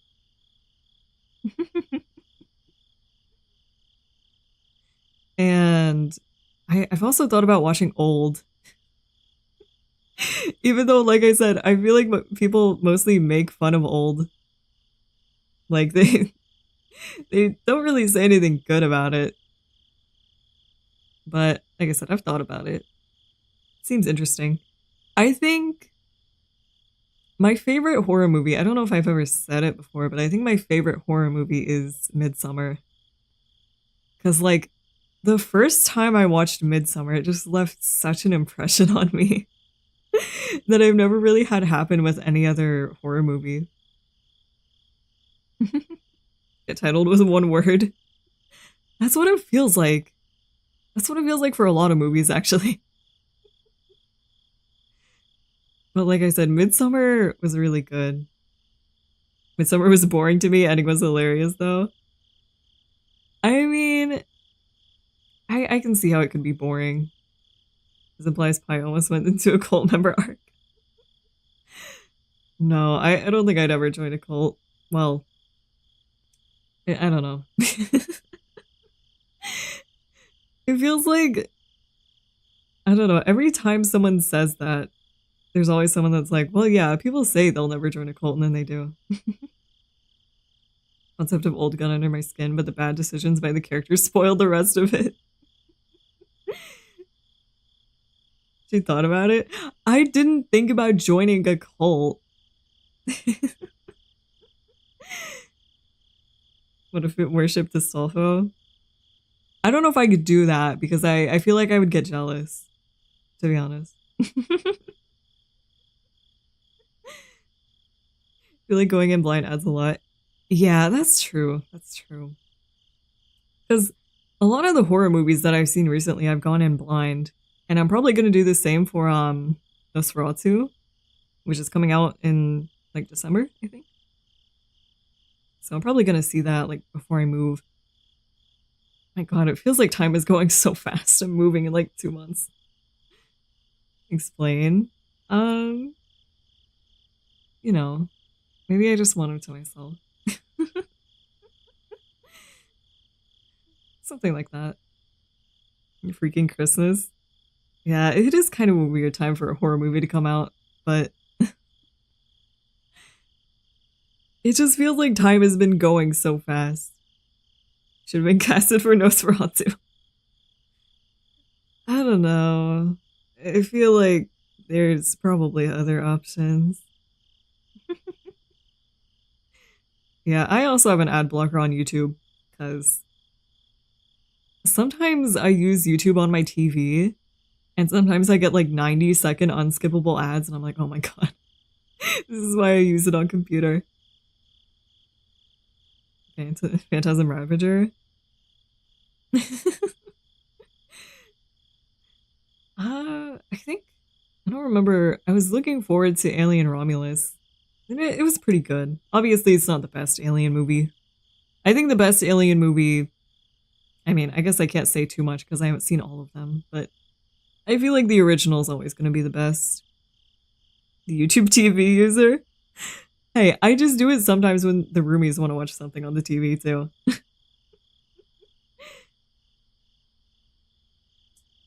That's true. That's true. Although I was waiting for what's it called? Metaphor Refantasio to come out. And I'm still debating on buying it. It's like $70 or something. It's kind of a lot.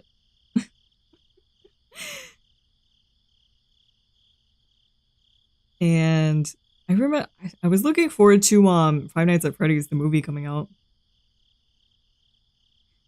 Yeah, Metaphor Refantasio is out. I feel like I haven't seen that many people play it, or at least, not many VTubers. Because I have a few YouTubers that I watch, and then it's like mostly VTubers. Don't buy another $70 100-hour RPG.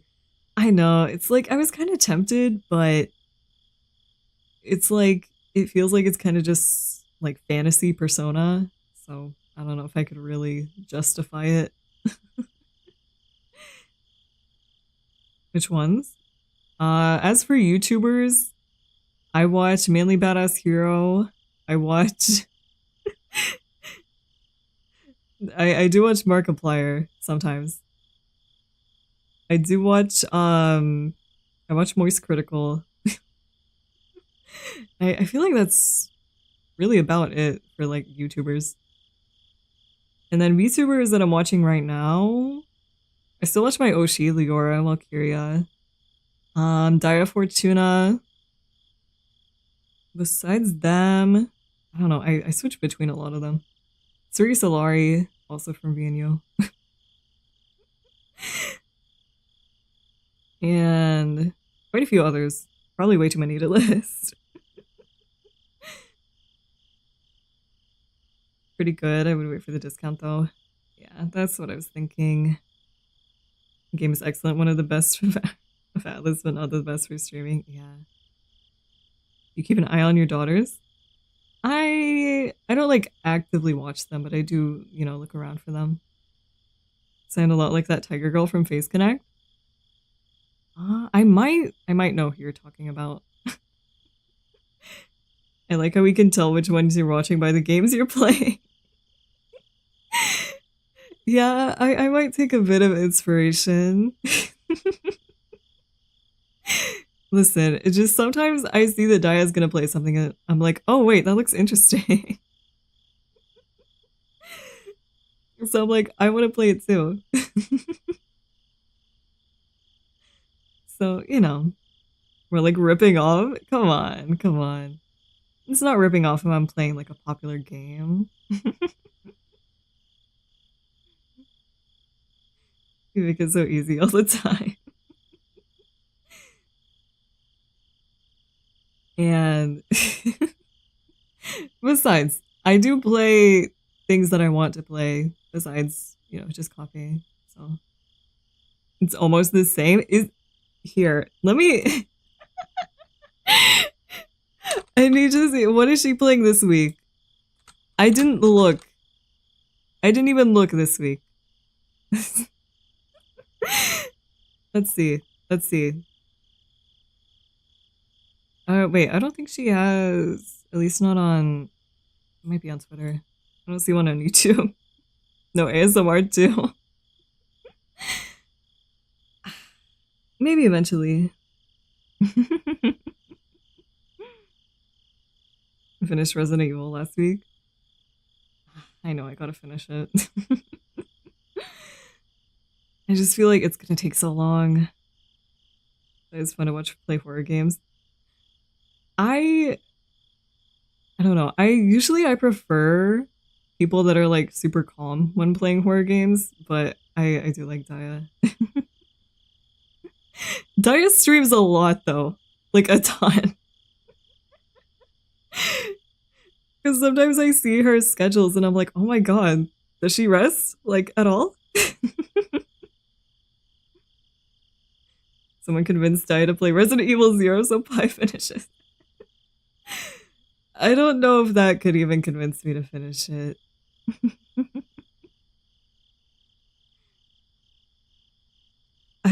I can't bring myself to get like scared enough to scream. Like, yeah, I get kind of scared. Well, and then also, since I live with people, it's like I would get embarrassed if they heard me screaming.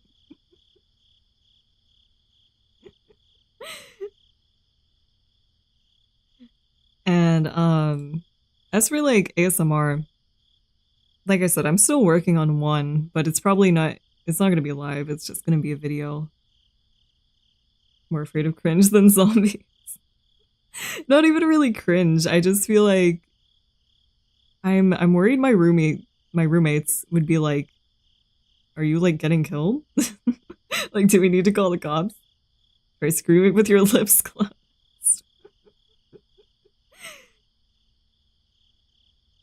But like I said, the ASMR video I'm still working on. It's still gonna be a while. I know everyone says it. And like I said, I'm working on one and we'll see how it goes from there and if I like it. And then also, you know, I do want to make sure that I don't get like a ton of, you know, weird people. Because that is kind of a concern for ASMR that I have. And I don't want to build an entire audience based off of ASMR because I don't want to do like exclusively that and I don't want to do it all the time. I'm not saying you guys are weird. I'm saying there are a few people, like not anyone specifically, but there are a few in that crowd that could be a little strange. Needs a disclaimer where you say no weird people allowed at the start. Normal people only, please. Guess who it attracts would depend on the script you're reading. It's true. It's true.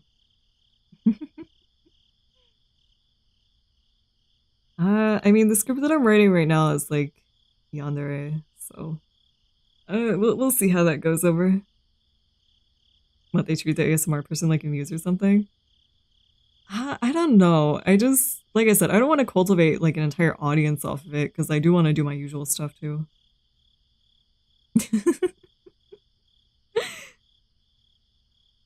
And then like whenever I go to record it, I want to do it when I'm home alone because if one of my roommates heard me recording it, I would never live that down, I don't think. They just get too immersed. I think what I'm most concerned about is like releasing the video and then having a ton of people be like, when are you going to do an ASMR stream? When are you going to make your next ASMR? When are you going to do another ASMR stream? I just don't really want to deal with that. We're currently a normal amount of immersed. You have an ASMR mic or you're just doing it with your normal streaming mic? Probably just my normal streaming mic, but I will edit the audio a bit. And also, you know, talk quieter, adjust my filters and everything. You ran out of your house with cosplay. That was because there was an emergency. I didn't do that on purpose. What if your roomies listen in? I just hope that they won't see it. And I hope that my parents don't see it either. And like my family. Because I know my parents are subscribed, so I feel like when I upload the video, my parents are gonna be like, what is this, Pythea? Have your roommates help you with the ASMR triggers? I don't. I feel like I should clarify. I don't think it's gonna be specifically like ASMR, like the, you know, the usual type. I feel like it's more of those like one of those audio roleplay things where I'm just like talking quietly. If you want to keep it under wraps. I mean, I could, but then it's like I also want to direct the growth to my main channel, not a second one. So it's just a sacrifice I'm gonna have to make. But like actual ASMR, I don't really know how to do. I feel like I'm more suited to, you know, the audio roleplay stuff. There's always members. I know, I know. I'll probably try some stuff with members eventually.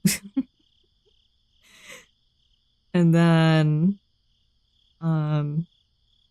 besides that, there's other like video ideas I want to do, not just ASMR.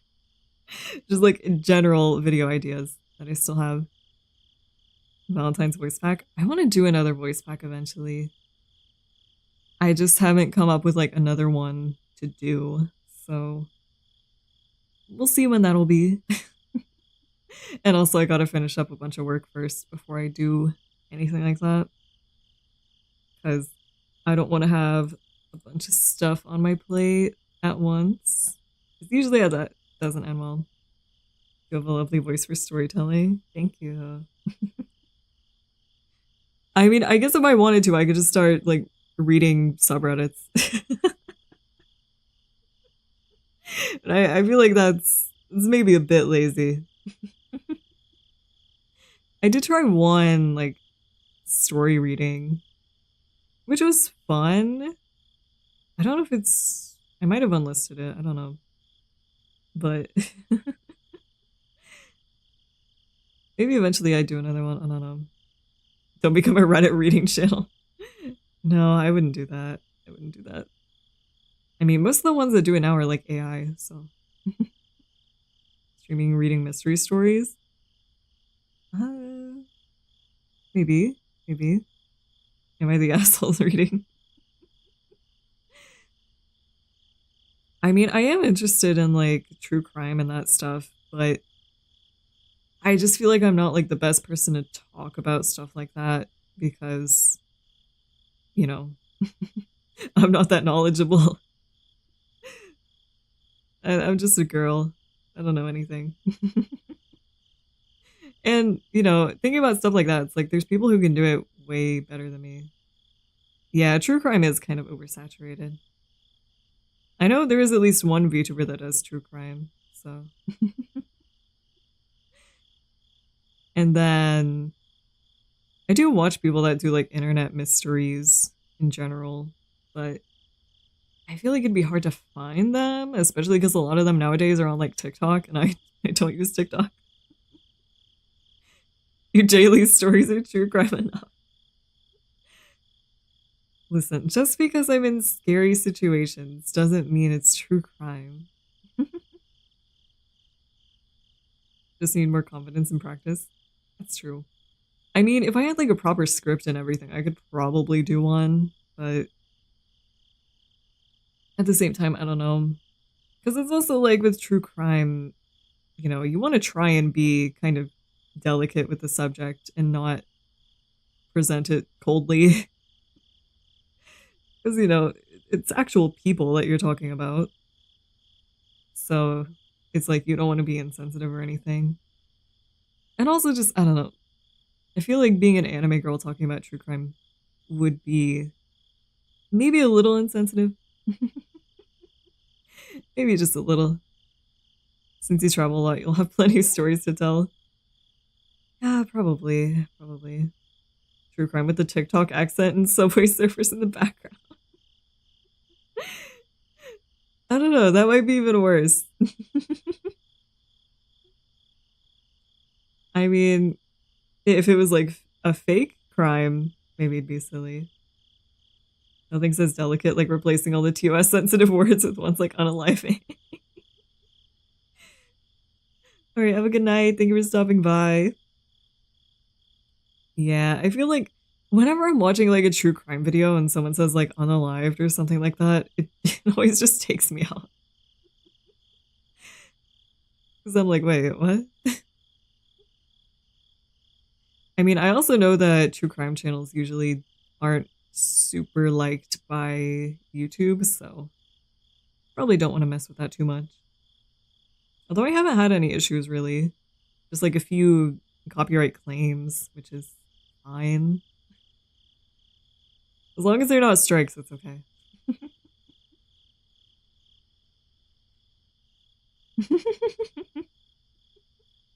I don't know if anyone says it like that. I feel like that would be that'd be pretty bad.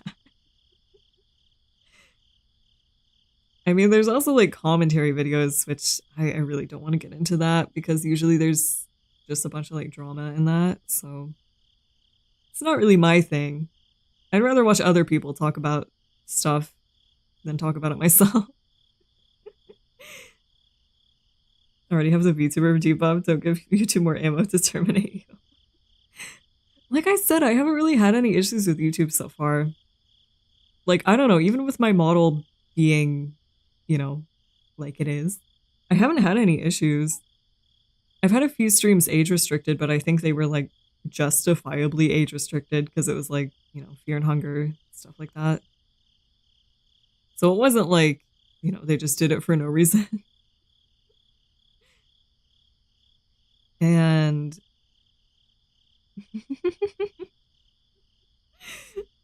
because sitcom. You would also survive on Twitch. I don't know if Twitch would like me. Don't they not like underboob? Which I kind of have.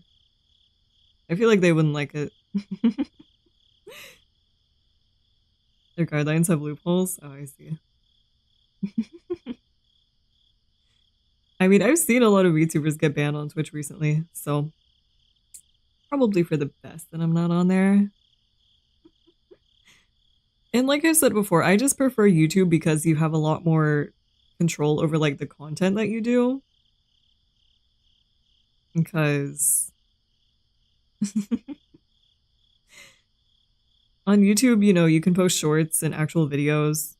In Twitch, you can't really do that as far as I'm aware. Like you can have clips, but you can't have edited videos or anything. God, thank you for not making me a Twitch user.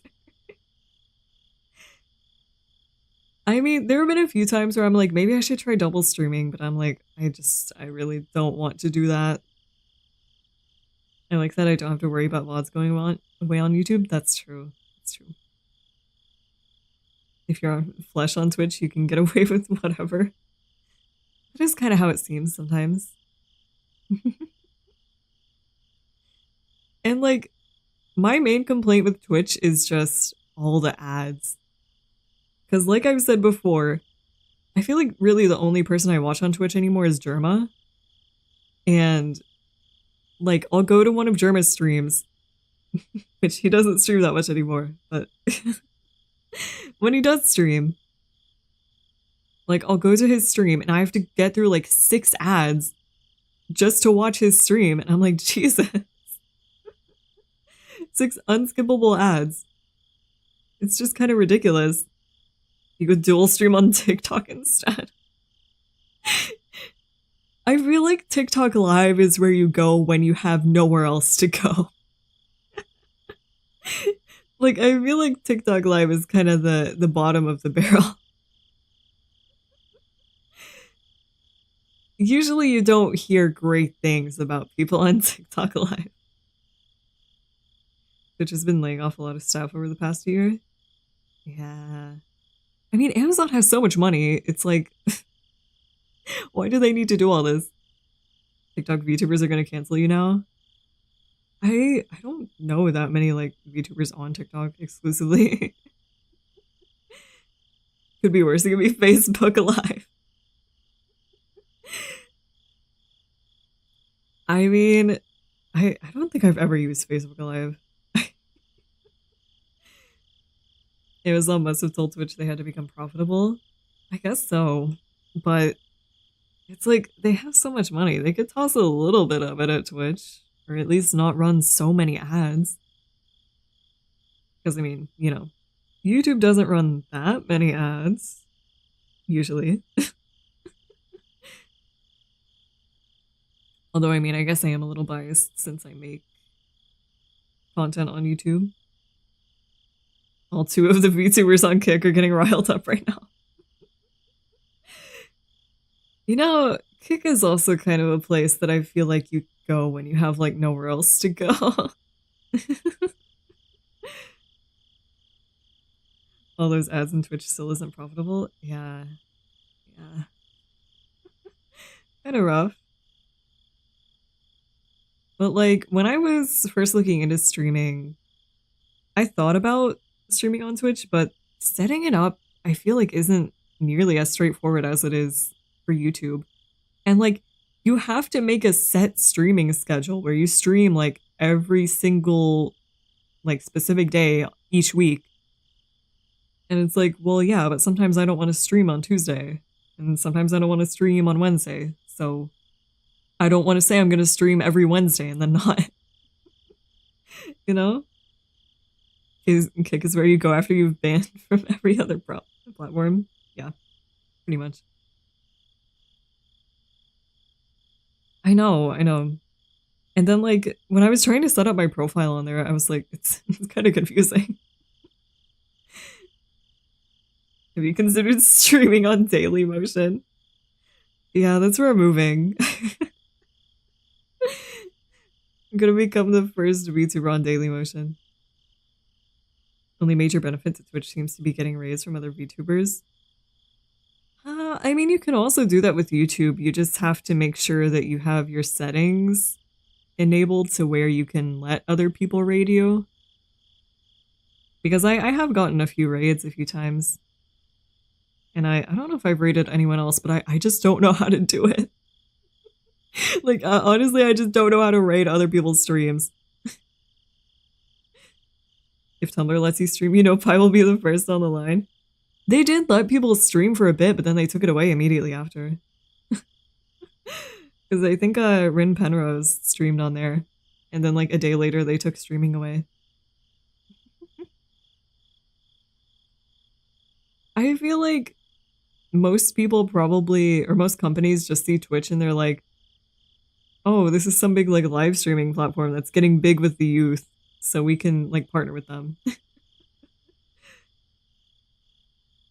There's always Rumble. I don't know about that. I feel like YouTube is the best bet if you want to stream. Like I said, I'm probably biased, but... Should consider rating people? I know, I need to, but it's like... I have a hard time, like, finding other VTubers that are live. And then, you know, like I said, you have to make sure that their permissions are enabled so you can raid into them. And we become the first VTuber that streams exclusively through Twitter Spaces. I don't know about that. I don't think I've ever done a Twitter Space before. The social anxiety. That's true. That's true. I'm trying to get a bit better at it. Like I said, over the next few weeks, I want to reach out to other VTubers. Oh, you speak at holodecks? That's true. That's true. And like I said, I'm trying to get, like, a list together of other VTubers, other indie VTubers that I can collab with. Yeah, so... I just feel like I said, YouTube is probably the best bet for making content in general. If you were to raid, would you stay for a while or would you immediately dip? I'd probably stay for a bit, at least like a few minutes. Although I will say, after I end stream, I do enjoy just, like, closing everything and sitting there for a few minutes in silence. Sometimes it's nice to just relax after stream. Or, I mean, there are some times where, like, I get off of stream and immediately call one of my friends or something. Because sometimes I end stream and I feel the need to keep talking. So I call someone else so I can keep yapping. Sitting around in your dark room in complete silence. Well, it's not dark. There's a light on. It's just, you know. like the dad stay in the car before getting back home. No, I just need time to reflect, you know? Think about things. Addicted to yapping. I might be. Can't handle being alone all the time. I can't. I feel like I'm in that like awkward point of being not quite an extrovert, but also not an introvert, where like I need to talk to people and like, you know, spend time with people. But at the same time, I don't want to be like constantly around people. Like I do need time to myself every now and then. All right, have a good night. Thank you for stopping by. A partner would fix so much. Maybe. Who's the parasocial one here? Introvert in the need of the occasional social outlet. I don't know if I'd even say that. I just, like I said, I just feel like I need time to myself like every now and then. Not like all the time, but every now and then. And I feel like the hardest part for me is just introducing myself to other people. I feel like that's the hardest, especially online. Because in real life, you know, it's pretty straightforward. You're just like, I'm Pythea. Nice to meet you. Like shake hands or whatever. And then online, it's like you have to DM someone and wait for them to respond. People put too much stock in that introvert extrovert label. Yeah, I kind of agree. I mean, I feel like no one is truly one or the other. I feel like there's quite the variety. So it's kind of hard to label yourself as one or the other. That's true. I just feel like it's kind of different for like VTubing because, you know, usually you're reaching out trying to network. So, or, you know, even if you say like you're making friends, you are still networking in a way. So you kind of got to be professional about it. You can't just like go in someone's DMs and act like you're friends already.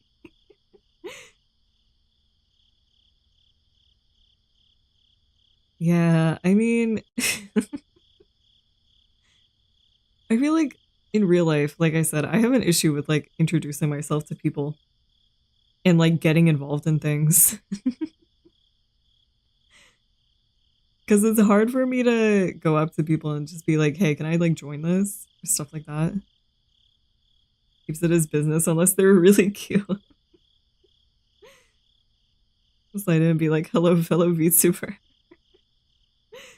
I think the few times that I have like reached out to people first, usually I'm like, hey, would you be down to collab? And say like, you know, the kind of games that I usually play just so they kind of know, like get an idea of who I am and what I like to do. But then it's also like with collabs, you gotta find games to play that are co-op. I don't know too many co-op games. Because usually most of what I play is single player. And most of the co-op games that I do know are like horror games. And I know not everyone likes that. So, like I said, I'm trying to get better at it though. I've been saying this for like the past 2 years, but surely this time. What's your ratio of the person that initiates first? I feel like most people initiate first and I respond. I don't know if I have like an actual ratio. I feel like opening with the ask for a collab might be a bit much. That's true. You give the millennial introduction. I mean, it's just like, I don't know. I feel like it's a little awkward to like talk to someone and then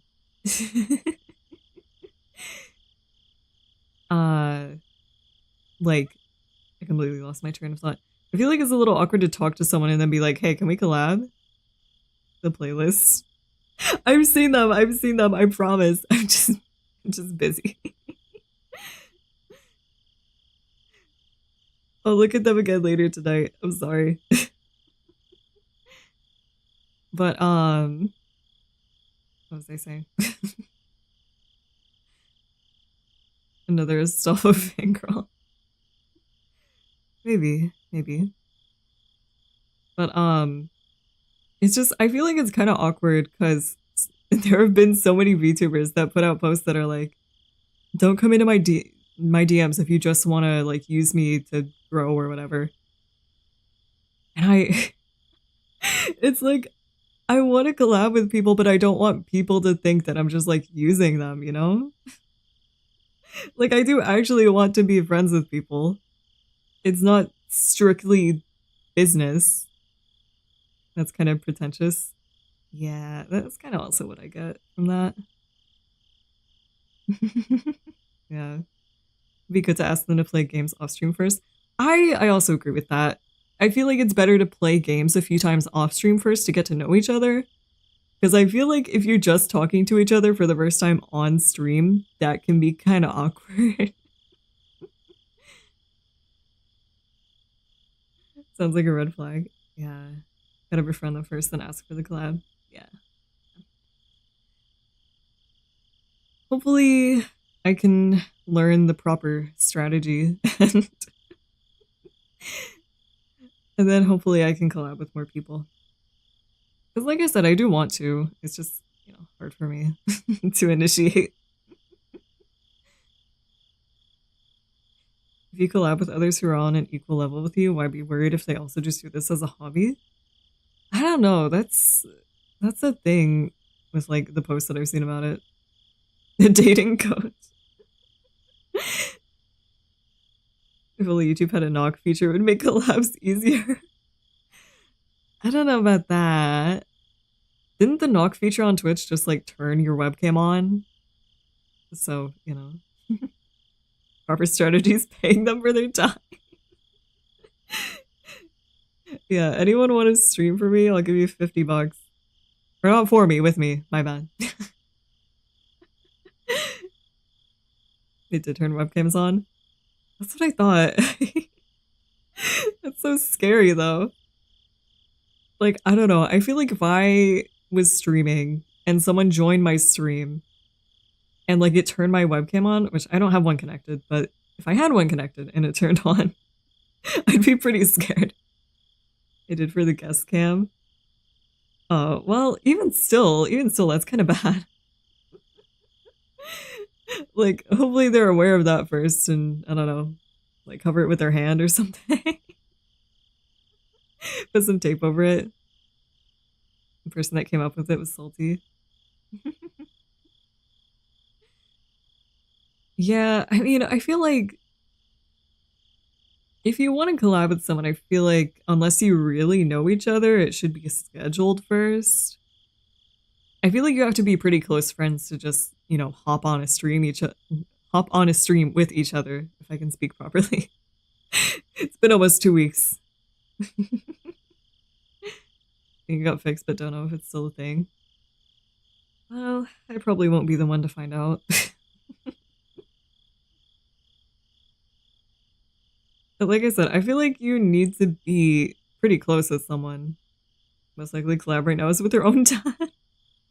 Come on. I mean, if I wanted to, I could probably also get like some friends to collab with me. Although I don't have PNGs for them, so I'd have to figure that out. But I don't know if you guys would be interested in that. Because I've thought about it before, just like collabing with some of my friends. Non-VTuber friends. My normie friends. Although I don't know if I would say they're normies. You'd have to draw some PNGs up. I know. No. I did for my dad, so I could do it for my friends too. Don't mind that personally. I think we have pretty good chemistry together. All of us. But I don't know how it would go on a stream, but we would see. Next time it's her mom. You made him a femboy though. Come on, he's not a femboy. He's just like a twink, you know. That's not quite the same. I'd like to know your Otome game besties better. Bringing your mom on is an easy way for your audience to go against you. I've asked her a few times if she ever wants to stream with me, and she's like, I don't know how to play games. Calling your own father twink. I'm talking about the PNG, not specifically him. I would say in real life he's quite manly.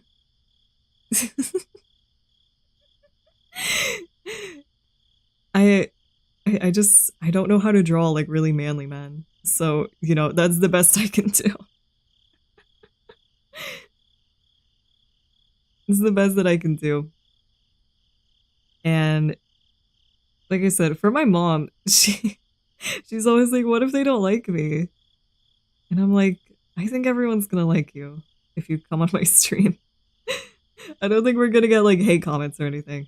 Not like that happens anyway, so give them a jawline and a brow ridge. Keep that in mind.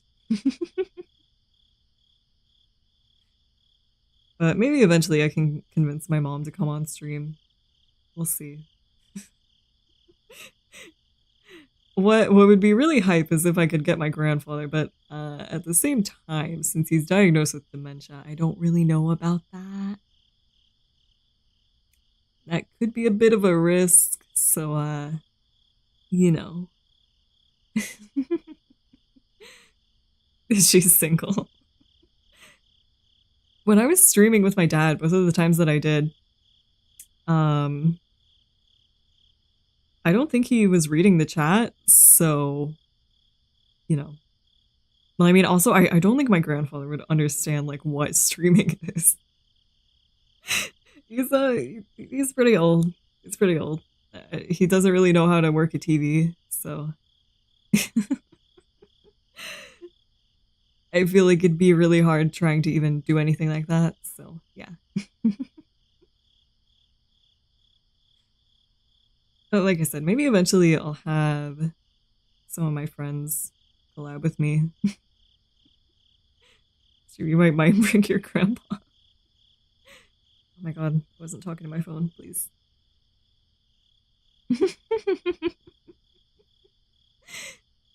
I only read out what I thought he wouldn't question when I was streaming with him.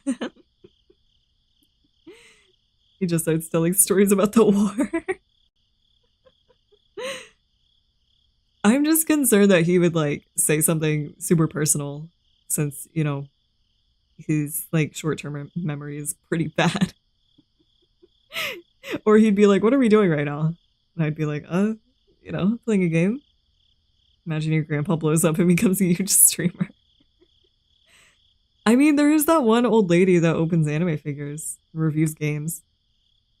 Casually calls you your birth name. Yeah. Hello, hello. Thank you.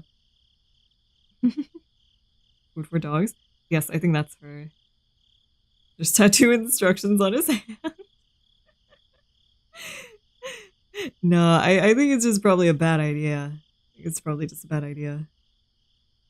It'd be much better to have like my mom on, because she would be a lot more understanding. And 51st streams. And like my friends I know would be good with streaming because, you know, they're about the same age as I am. So we all know how to use technology. And like I said, I just want to get better at like reaching out to people. The ASMR boyfriend RP. I don't know if I've ever said this on stream. She buys like, if she comes on stream, you guys can't tell her I said this, but she buys like erotica novels. And there was one time that I don't remember what was happening. Something was wrong with her phone, I think. And she was having me check it. And she was on Amazon.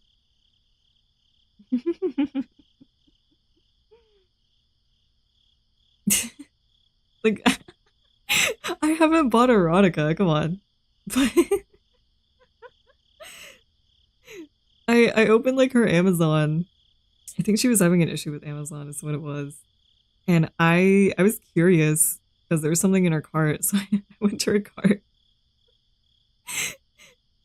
And there was some book in there called like My Dragon Daddy.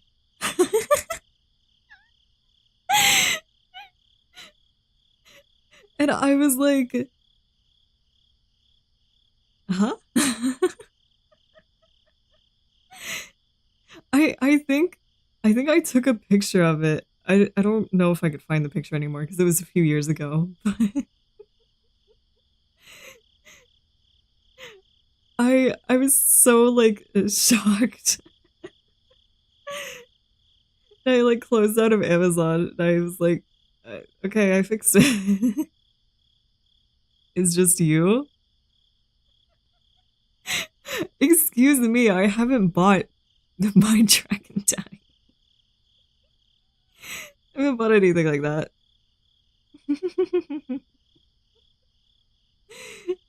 Don't expose her with pictures. Like I said, I'd have to really search for the pictures, so I'm not gonna bother doing that. Like I said, if I ever do a collab with my mom, you can't bring that up, okay? Because I don't think she knows that I saw that. And she probably wouldn't be too pleased that I know. Let your mom enjoy her escapism. I suppose.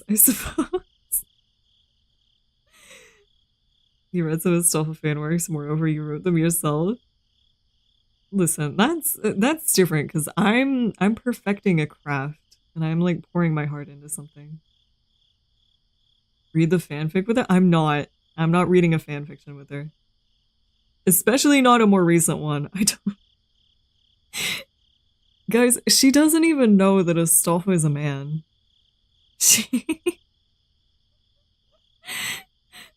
She thinks Astolfo is a girl. Like every time that she sees like something that I bought that has Astolfo, she's like, "Oh, it's the girl." I'm like, yeah, definitely. You can teach her. I feel like it's just really hard to explain. there was one time she was like, I'm really glad they make anime characters or like anime girls that don't all have huge boobs. And she was like talking about Astolfo. And I was like, oh no. I was like, yeah, definitely. Will you do an Astolfo gender reveal? Imagine if I had like a gender reveal party for Astolfo.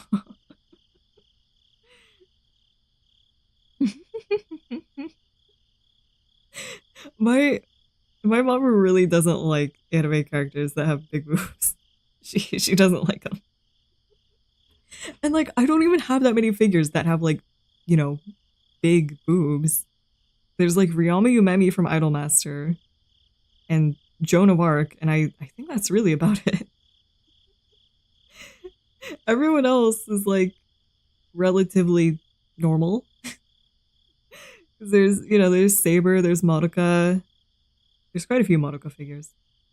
Have you looked at yourself in the mirror? I have. Yeah. I know. How did your mother react to your current model? The first time I showed it to her, she was like, oh, there's a lot going on there. Or I think she was also like, she has a lot of boobage. And I was like, yeah, I guess. And my mom has seen my outfit and she really likes it. She really likes it. So I don't know if that tells you anything about the new outfit, but she really, really likes it. So she would approve of Mordred? I don't know, probably not, because Mordred is wearing like nothing. Unless she's looking at like her armored form. I need a hook. Honestly, when I was designing my model though, it wasn't even I don't think I was going for that. I think I just, just wanted to. Looking forward to the outfit reveal. I think I do really like it. I do really like a lot of things about it. So I think it's gonna be good.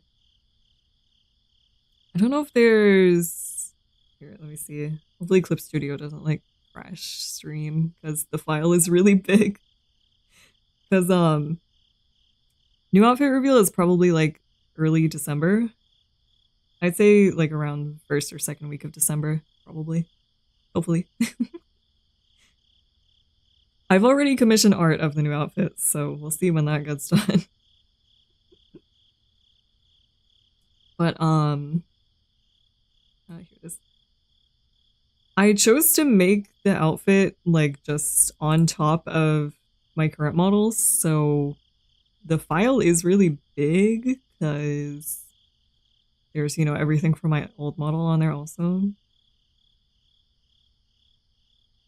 Let's see. I'll try to find the part to show that's not like a super big spoiler. Oh, here, I guess I can show this. I think members have already seen this, but here. Hold on, I gotta hide some layers because everything's like everything's showing.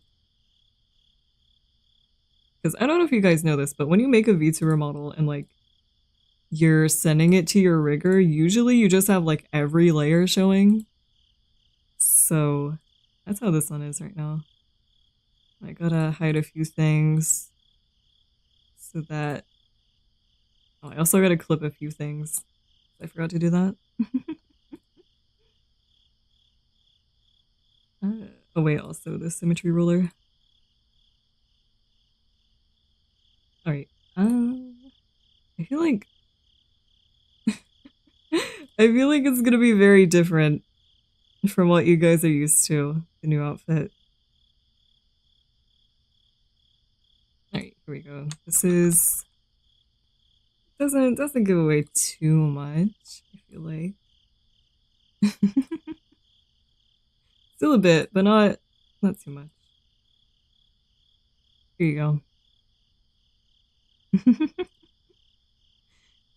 I mean, honestly, not that much changed with the face. It's all relatively the same. Besides my hair. And, the bangs are slightly see-through at the bottom because when I was making it, I was like, do you normally wear glasses? No, but I probably need to. Because I can't see super well. But when I was making it, I was like, I really wish you could see more of like my other eye. Because it's really covered up.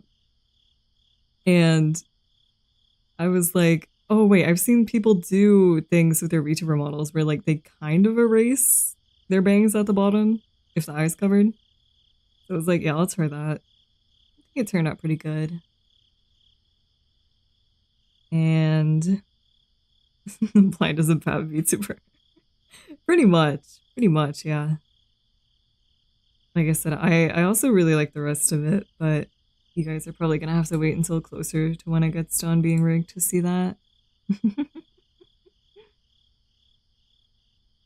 But there's a few little surprises that I think you guys will like, especially one of them that I think I've talked about before, but I haven't said that much about it, so it's gonna be a surprise. I feel like probably only really like members have heard me talk about it. Laser eyes. No, no, unfortunately, no. Maybe for my third outfit, I can do that. Hope this surprises you. Getting one more oversized ahoge. We'll have to see. We'll have to wait and see. But like I said, I think it turned out really well. I'm pretty pleased with it. It keeps growing. Hey, if I ever get like a third model, I'm making the ahoge even bigger. I'm just committing to the bit fully at this point. Although I honestly, I don't know if I'll get another model. Because I really like the one I have now. Like, I like the new outfit. And maybe I'd keep making new outfits for this model, but I really do like this model. So I feel like it's probably not going to change for a pretty long time. At the very least. Even bigger ears too. Maybe. But I mean, we'll see when it gets done being rigged, because I think this one got done like a week early or something, so we'll see if it actually takes as long as my rigger anticipates it taking. And because I think the latest delivery was like November 29th, so you know, if I really wanted to and not get anything else ready, I could just do it like the next day or something. I feel like I should probably get a few things ready before then. Because there's a few ideas that I have, so I want to get that ready first. And not just, you know, rush the debut. The current ahoge looks perfect for you to carry in groceries. I feel like at least my ahoge really helps my silhouette stand out, which I mean, I'm sure other things do too. But, you know, when you're looking at my silhouette against a bunch of other VTubers, not many of them have a giant ahoge, so will the new outfit also have a silly bit involved? We'll see. Can the ahoge be rigged to change shape depending on your expression? It probably could be, but I feel like that might be a little too much movement. Cause that'd kind of be a lot. Unless it was like a toggle, but even then, that's kind of a lot. Like I said, I'm pretty happy with my current models, so besides making new outfits, I don't think I'm going to change anything. Well, then also, I should be able to use the new outfit's hair interchangeably with the hair that I currently have. We'll see, but I should be able to. Third costume, the ahoge is the whole model. Summer outfit one day. We'll see. I mean, if I really wanted to, I could probably take some of this off and just go swim with this. I mean, under like the dress here, let me wait, can you guys see it? Okay, yeah. Under the dress is just like a bodysuit. So, you know, if I wanted to, I could just start swimming in this. I just have to take like the skirt and chain and stuff off first. Please take the armor off so that you don't drown. I'll be fine, probably. Maybe. Let me scroll back down.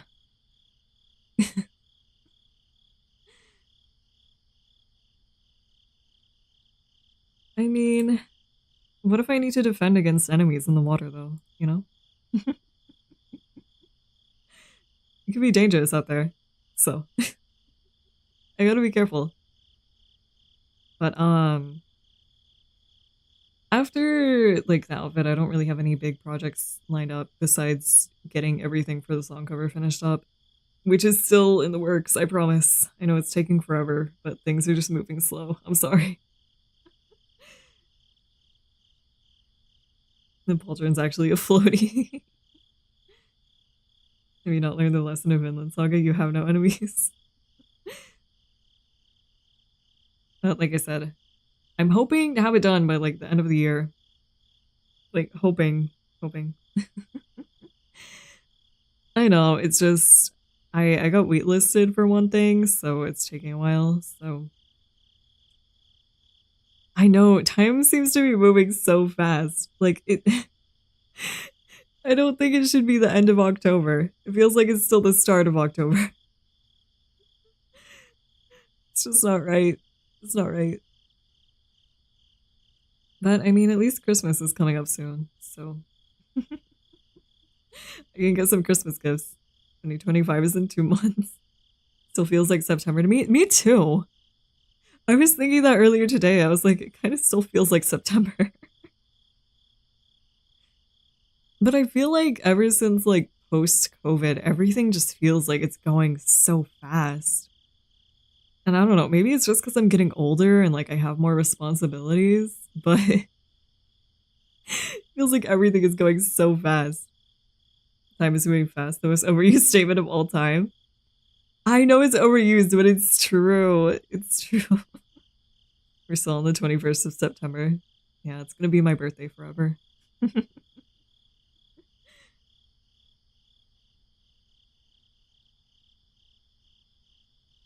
I don't know. Like I constantly find it hard to relax anyway, so time as Sonic will be the new trend. But like with things feeling like they're moving so quickly, it's even harder to relax sometimes. I know, so stop saying it for the 1000th time. You know, maybe if we say time is moving really slow, it'll start slowing time down. And we can like manifest it. So we just need to all start saying time is moving really slow. Which I mean, going like day by day, you know, most of my day I feel like is relatively slow. But then if you look back over like a month, it's like, damn, what did I even do?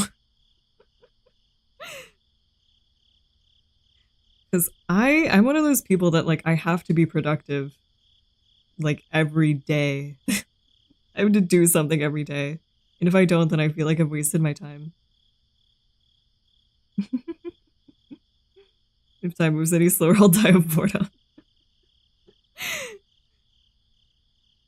But it's as slow as that time when the Stolfa figure came in. When Customs stole my figure. I've wanted to buy another one for a bit, but it's like I'm kind of scared of that happening again. Although I guess the lesson there is just have shipping insurance. Back when I was in school, I remember wishing the days were really fast because it was just so slow. But I feel like with school, at least in like grade school and not college, the issue is that like they make you do a bunch of busy work. Like you're not really learning that much. You're just kind of doing stuff for the sake of doing stuff. So it's really boring. And so it feels really slow. I know. You know, I specifically remember one year in middle school when we were about to get out for summer. I don't remember what grade specifically, but I remember I was sitting on the curb and it was the last day of school and everyone's parents were picking them up.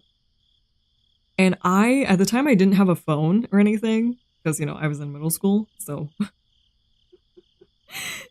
I was sitting there on the curb and I was waiting for my parents.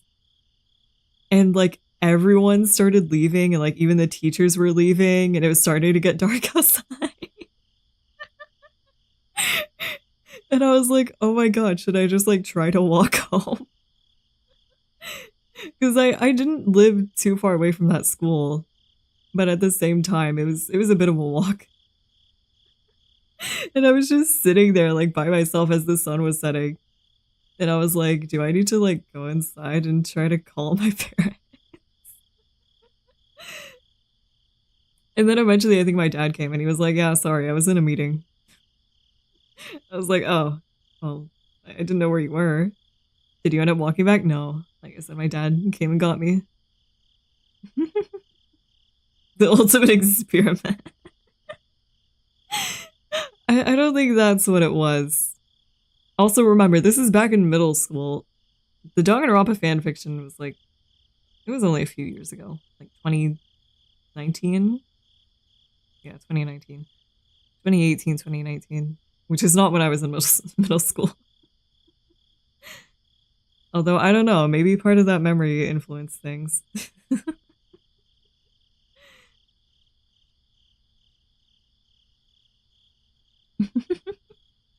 And then I also remember, like, not exactly related, but I remember in middle school I was friends with a bunch of boys. And, like, every single time, I don't know why, but every single boy that I would, like, befriend would end up having a crush on me. And I remember I got so annoyed because I was like, can I not just like be friends with someone and them not want to date me?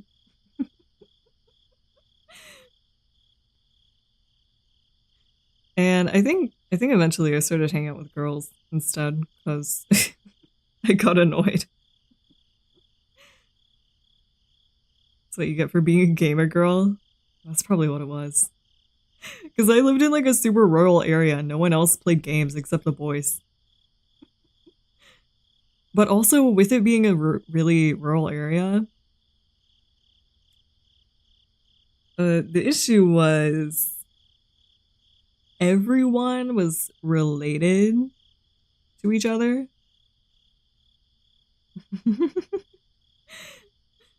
And I remember one of the guys that had a crush on me ended up having a crush on like his cousin. And I was like, okay, I don't know about that. And then he started having crushes on girls. That's true, I did.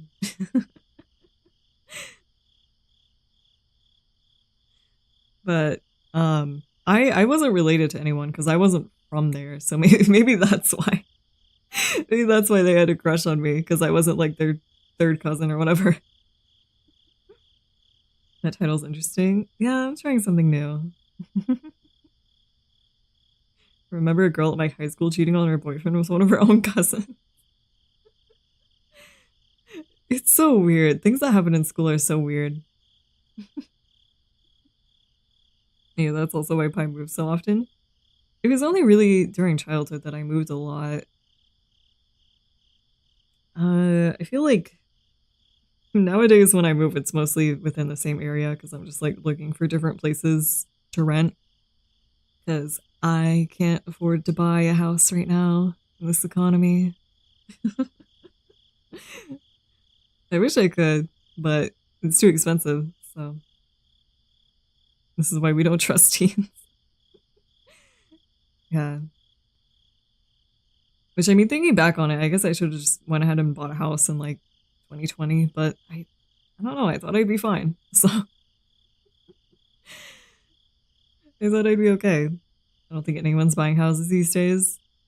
I don't know, you'd be surprised. There's a lot of like pending houses near me, so I don't know, maybe it's just like rich people moving in. I know. Which like I don't have like a full-time job exactly. Well, I guess it is full-time, but I mean, I work kind of irregular hours, so it's not like I'm getting paid like a ton. So, you know, if I wanted to buy a house, I'd have to find somewhere in like probably the middle of nowhere. You can always squat in a random castle. I don't know about that. Well, yeah, I thought things would be fine.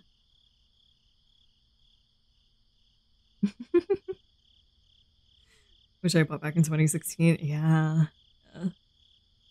My greatest regret is not buying one of those tiny homes in 2018. Even those are probably expensive now. I'm renting a place right now with like 3 other people, and we're all splitting the rent because it's like a whole house. So it's not like insanely expensive, although it is still expensive. So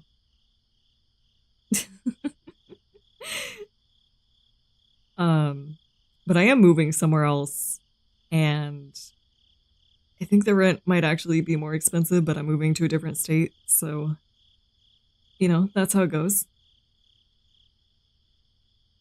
And I don't know how I'm gonna, well, I don't mean to concern anyone. I'm not entirely sure how I'm going to pay my rent, but I'm going to figure it out.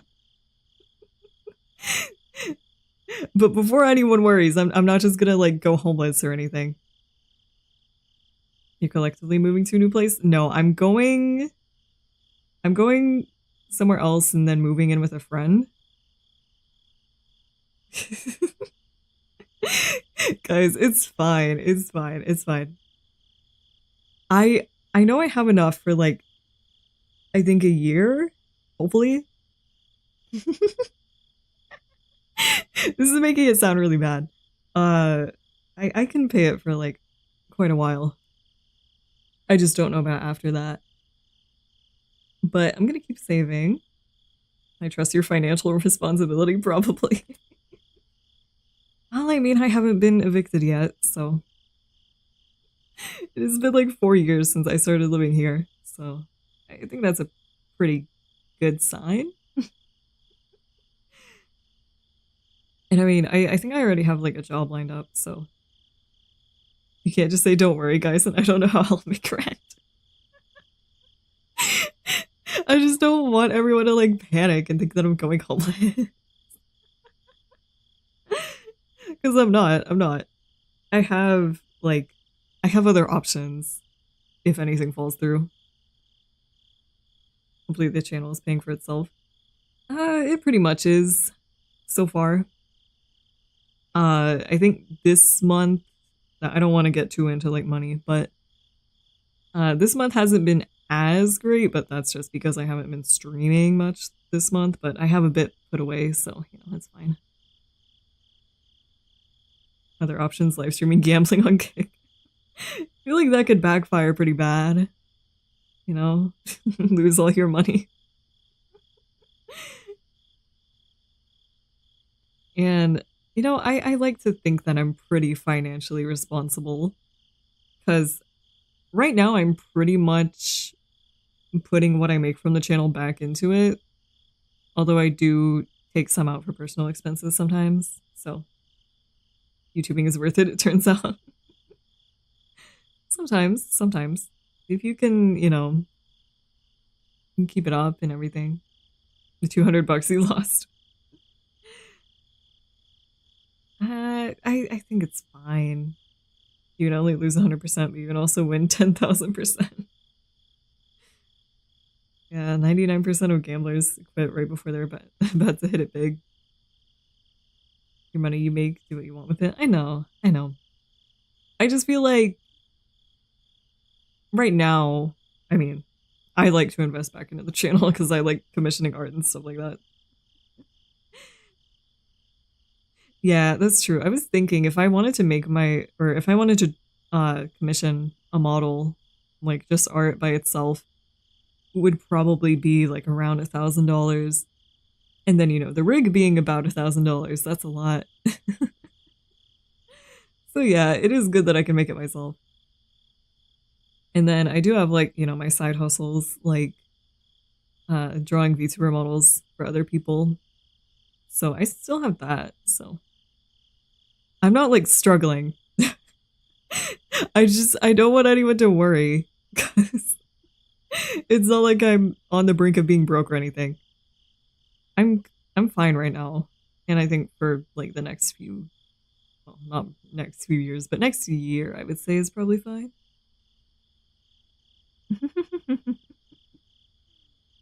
Somebody call her a starving artist.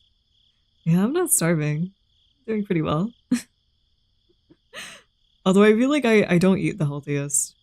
But, you know, it's probably fine. I think the hardest thing for me is like remembering to eat every day. Because, like, I buy food at the grocery.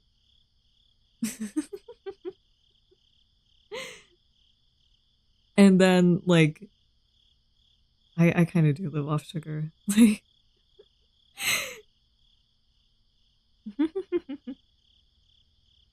we just worry because we're fans. I know. It's a VTuber, right? But, like, every day, usually what I do, like, I'll wake up and I'll have a cup of hot chocolate because I don't like drinking just like straight coffee. I can't really stand it. So I have hot chocolate when I wake up. And then usually I start working on stuff and like, you know, go to work and I forget to eat anything until I get home and then make dinner. So that's probably not the best. I mean, it's been working okay for me so far, but it's probably not the best thing to do. We add a dietitian to your throat.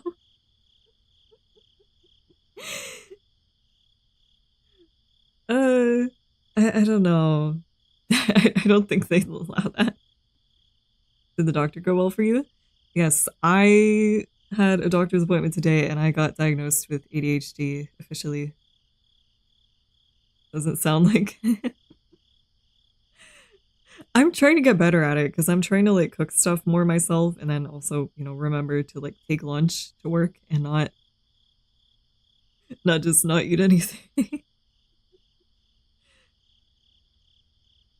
And I don't know. I think having a cup of hot chocolate a day is fine, right? It's okay, isn't it? And I only have dessert sometimes besides that, so I think it's fine. The worst kept secret. You know, I told my dad, like I called my dad today and I was like, I got diagnosed with ADHD today. And he was like, congratulations. I'm sorry. And I was like, yeah, I don't know what you'd really say to that either.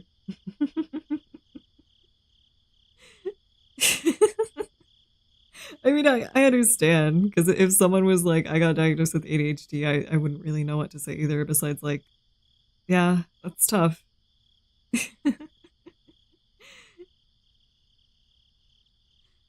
I always hear it's hard to get a job if confirmed you have it. I feel like, isn't that like illegal now? You're not allowed to discriminate against that anymore? Or something? I don't know. It would be funny if he reacted the same way when he came out as bi. Did you ask how his day was? I did. I did. But when I came out as bisexual, I don't think I was the one who told him. I think I asked my mom to tell him. Because I was pretty young when I first realized, and I was scared, so I asked my mom to tell him, and she was like, "Yeah, he knows." And I didn't really get his thoughts on the matter.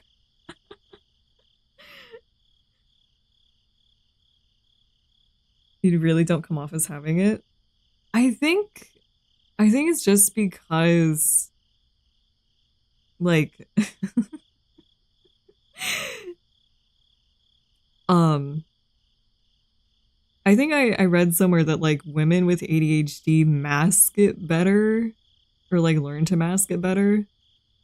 So maybe that's why. I don't know. I mean, I also just try to present myself as like having my shit together, even if I don't actually. But I try. He bought you Necopar, so it makes sense, you know. Well, I mean, it's like, you know, it's a part of my identity. So I feel like he should know. Especially if I ever marry someone, hopefully. Hopefully.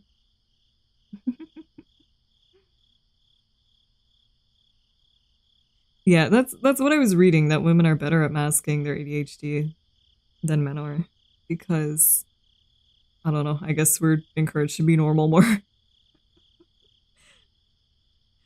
But like when I was talking to my doctor, I was thinking back to like my childhood and I was like, you know, I never really did pay attention in class. For a long time I was like, yeah, I was a great student because I got straight A's. But I wasn't like actually paying attention. And did I retain any of the information I learned? Not really. I was busy doodling. I remember one specific incident in elementary school where we were doing like homework pack no, not homework packets. Just like work packets. And I remember I like drew all over mine. And I remember my teacher like took my packet and was looking at it and she started like yelling at me over it. And I remember crying over it. Which I mean it is mean to like scream at an elementary schooler because she drew all over her like work packet. Just kind of mean.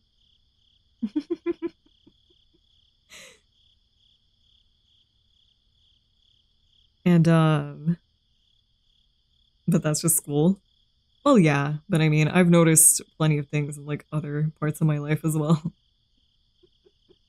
Like overreaction. Yeah. Yeah. I just feel like I don't know. This might be like a unpopular opinion, but I feel like when you go to the doctors, you know how, well, I guess they don't really do it as an adult, but like when you were a teenager, they would screen you for like depression. I don't know why they don't do it for adults. They should do it for adults too. But they should also screen for stuff like ADHD, I feel like. Because I feel like it can be kind of hard to tell sometimes because I didn't really know until like the last few months. Or I mean, I knew what it was, but I was like, I don't know. I never thought that I could have it. It's implied that adults have it by default. Yeah, I guess that's why they don't screen. I think it's more common these days for adults. I mean, the last few times, well, I can't really say that much because I've, like, the past, like, 6-7 years that I went to the doctor, like, every single time they give me a depression screening thing anyway, so I don't really know how it is for people that aren't diagnosed. Way more common pre-adult ages? Maybe.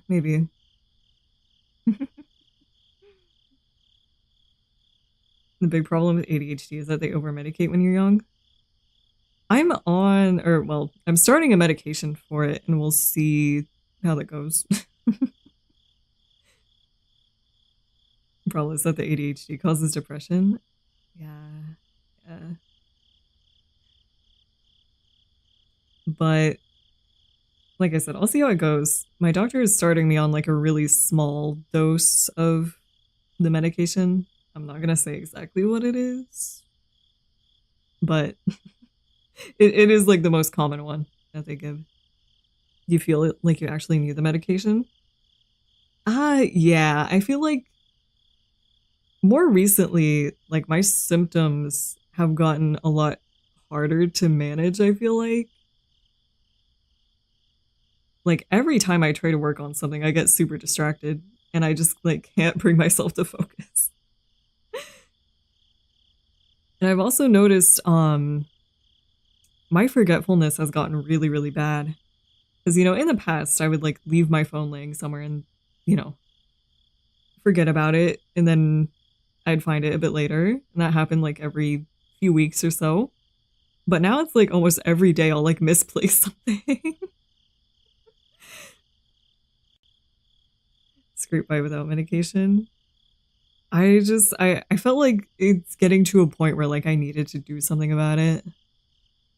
Because, you know, before I could kind of manage and before I thought about like ADHD, I was like, man, maybe I'm just like lazy. And But now that I'm diagnosed, I'm like, oh, well, I guess that's not true. My credit card's still nearby? I think it is. I think it's under my desk. Is it? Yeah, I feel it right there. Yeah, that's what I've heard. But at least the doctor that I'm going through is online, so I should be able to like talk to her pretty easily and not have to, schedule an appointment and wait like months to see her. Being klutzy is mainly because of you being too inside your own head. That could be part of it, yeah. I do think about things a lot. Or like I'm thinking all the time. But there's a lot going on. Adult developed allergies. I probably do need to, because I'm already allergic to a lot of things. So I don't know what else could be there. Shutting up your mind and focusing on the present helps me be more attentive. Yeah, it's just kind of hard to do. Everything's interesting all at the same time. I know. Okay, but like, I feel like the way I knew it was getting really bad is like, I would be working on something and I would open up Twitter and scroll for a bit. And then somehow I would get distracted and open up another tab of Twitter. And then like a few minutes later, I'd be like, wait, I'm looking at 2 tabs of Twitter, like right beside each other. And I feel like after that, it was like, yeah, I should probably do something about this. That's the warning sign, endless wiki walks. Yeah, it's also like, whenever I get like interested in something, or I'm trying to look for something, I'll end up looking at so many other things that I don't need to be looking at. And I completely lose what I was looking for in the first place.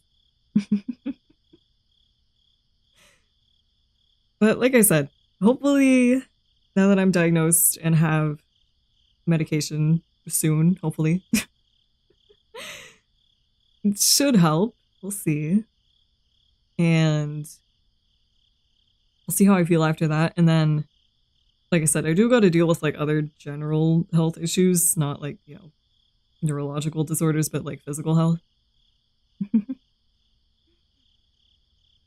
Now we know why she read the entirety of Mustafa's IRL lore. Yeah, it was kind of like that.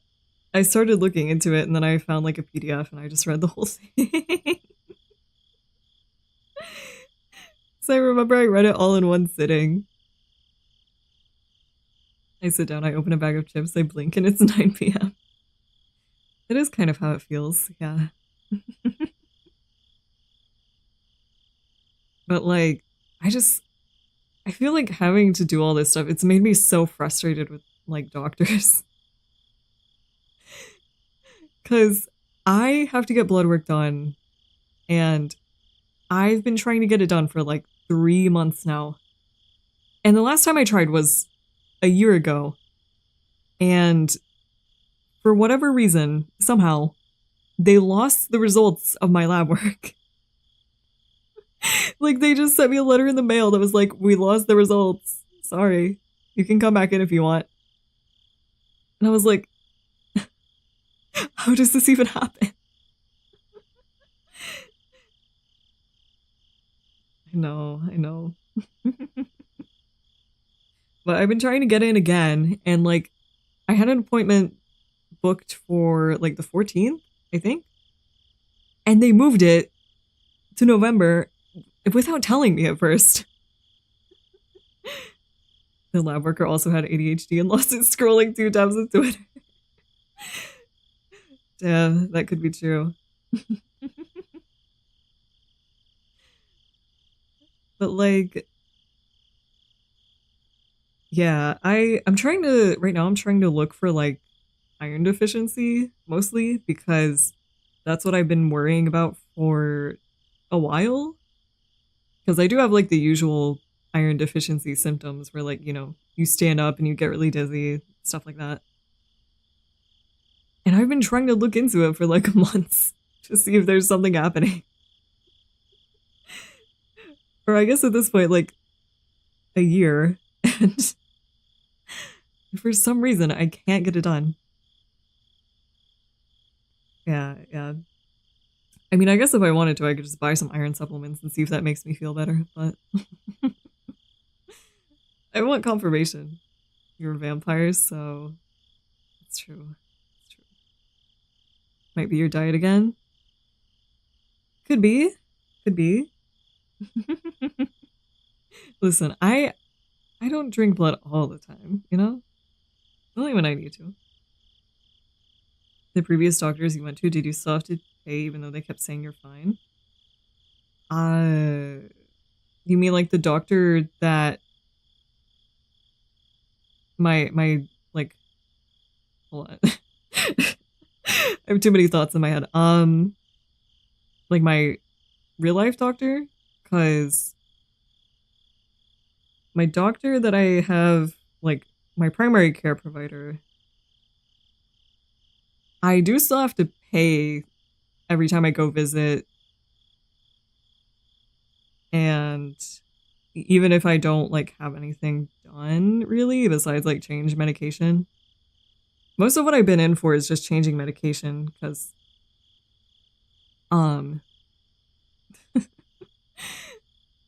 every time I go I'm like, can I get blood work done? And she's like, you need to schedule a separate appointment for that. And I'm like, okay, sure. But have a good night. Thank you for stopping by.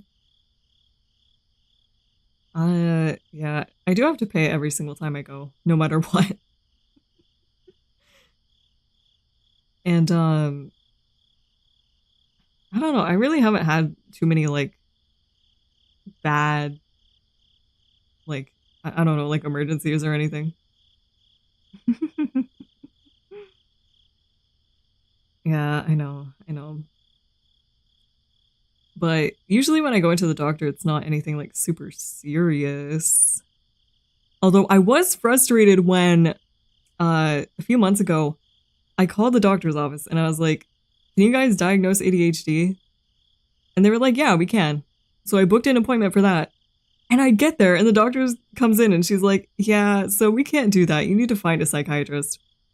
And I was like, someone told me over the phone you could. So that was when I just decided to find an online doctor and do that instead of having to try and call like a billion different psychiatrists. Because I did try a bunch of them and all of them were like, yeah, we can't get you in until 2025.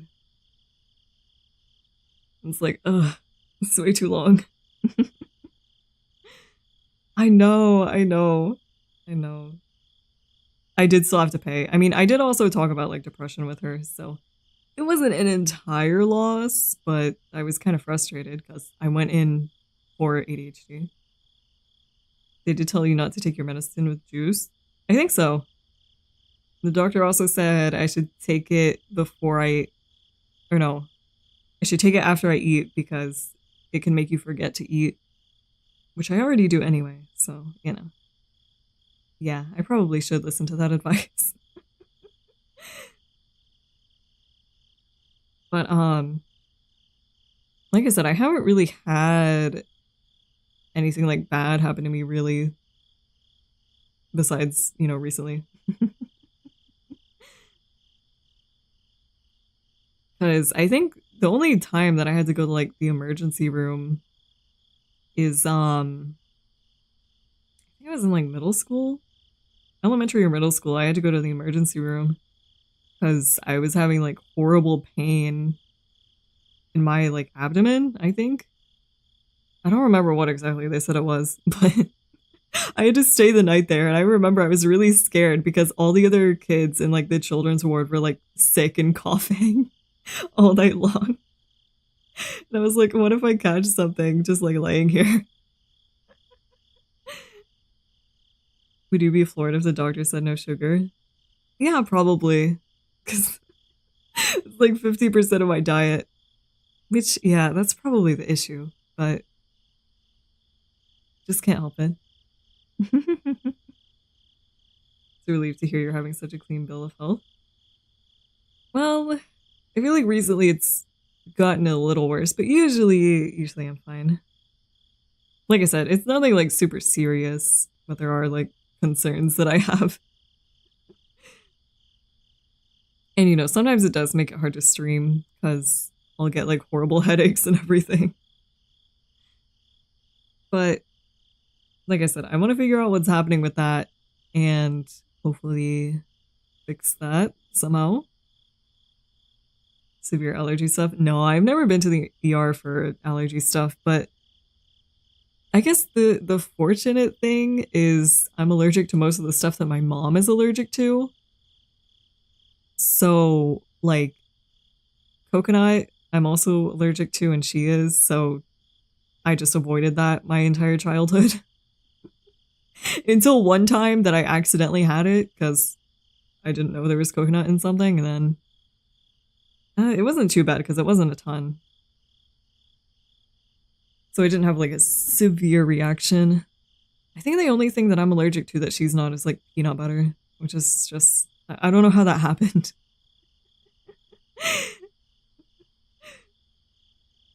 And also, me and my mom are both allergic to cats. And I really wish we weren't, because I really wanted a cat when I was a kid. And I remember I did have a cat for a while, but we sent her back to the shelter because my allergies were just getting so bad. Because, like, I was sleeping in my room with the cat, so, you know, being allergic to cats, that's not a good thing to do, really. But I also felt bad for her, like the cat. Because when my allergies got really bad, I would make her sleep in, like, the bathroom. Like, she had a bed and everything. She had a bed and everything in there. But I felt really bad because she would, like, scratch at the door and meow. And I just felt so bad. Maybe those allergies will go away. Hopefully. Hopefully. At least I'm not allergic to dogs. That would be the worst.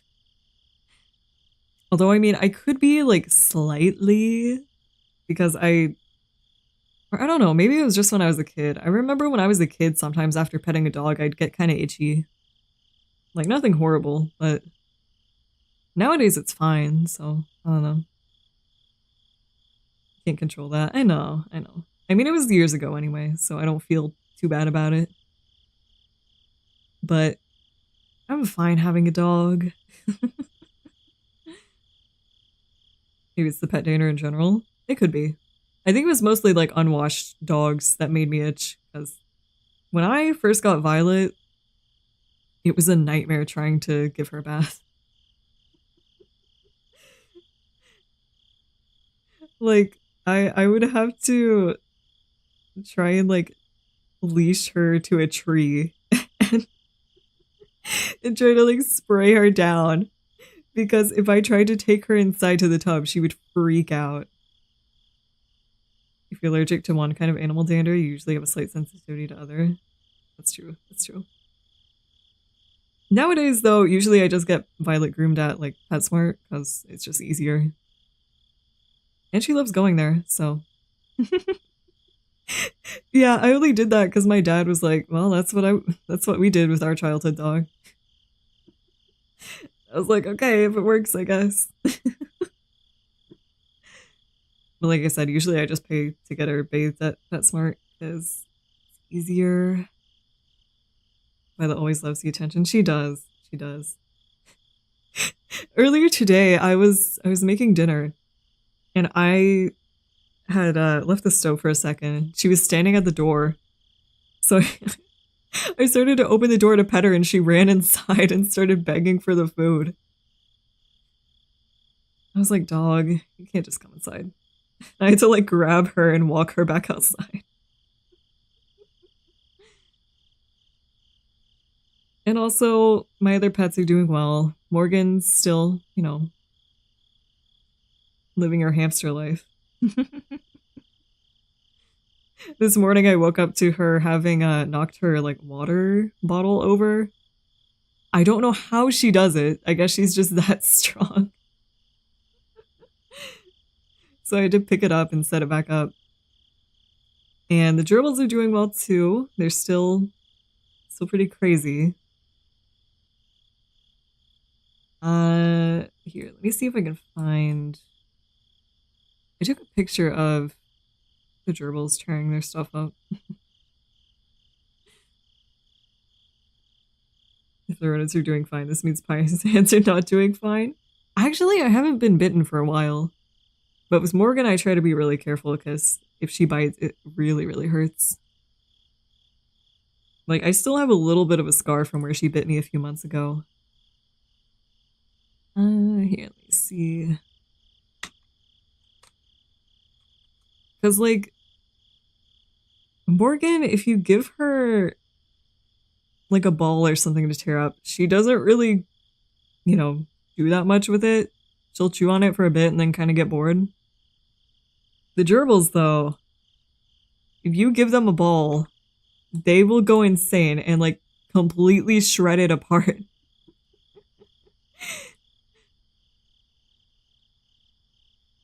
Here, I found a picture. I think this was like 2 days ago, maybe. I had given them a ball and they were tearing it apart. I think they've completely torn this ball apart already, by the way.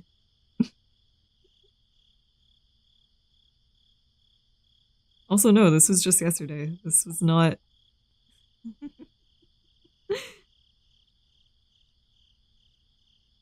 It wasn't even that long ago. They completely tore it apart already.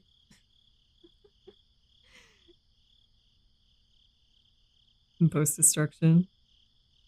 If I went up there now, I think they've taken most of the, like, inside stuff and, like, put it in their nest, I guess.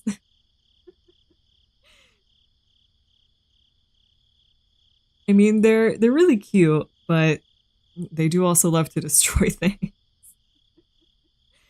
Seems like they have great teamwork. Sometimes. They do get into, like, arguments sometimes. Because if I give them treats, I have to make sure that they both get one at the same time. Or else one of them will get a treat, and then the other will, like, chase her around and try to steal the treat from her. And then I've noticed sometimes when I give them treats, one of them will, like, grab one in her mouth and then try to steal the other, like, with her little hands. I'm like, oh my god, you're so greedy. They are pretty silly little guys, though. And I do enjoy that the gerbils are out during the day. Like, I mean, I enjoy seeing Morgan in the evenings, but the gerbils are out, like, let's see, I would say pretty much like 7 a.m. to like noon, and then they come back out around like 5 p.m. So they're out pretty much all day and then some of the night. Or like most of the day and some of the night. Although there have been a few days where like I'm trying to improve my sleep schedule, I promise, but there have been a few times where I go to bed at like 2 or 3 a.m. and I walk in and the gerbils are staring at me. And I'm like, why are you awake at 3 a.m.?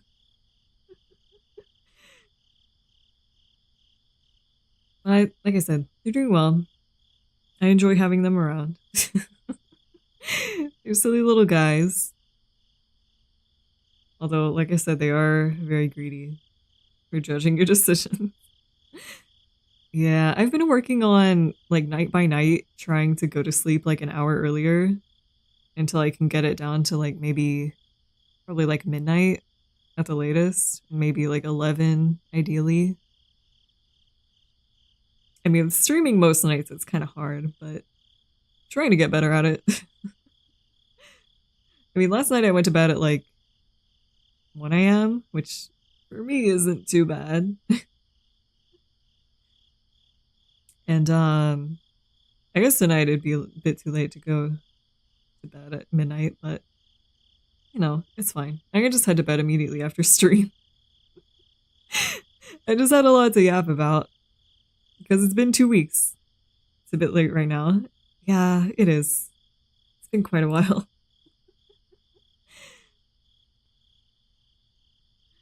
But like I said, I'll probably go to bed right after stream because I'm already feeling sleepy. And I think with that, I probably will end stream here for tonight. I'm glad to be back streaming. Thank you guys so much for watching. I will see you guys again on Wednesday for the Saw watch along in the Discord server. If you haven't joined, the link is in the community tab. Thank you guys so much. Thank you guys for being patient too. Thank you. Good night and bye-bye.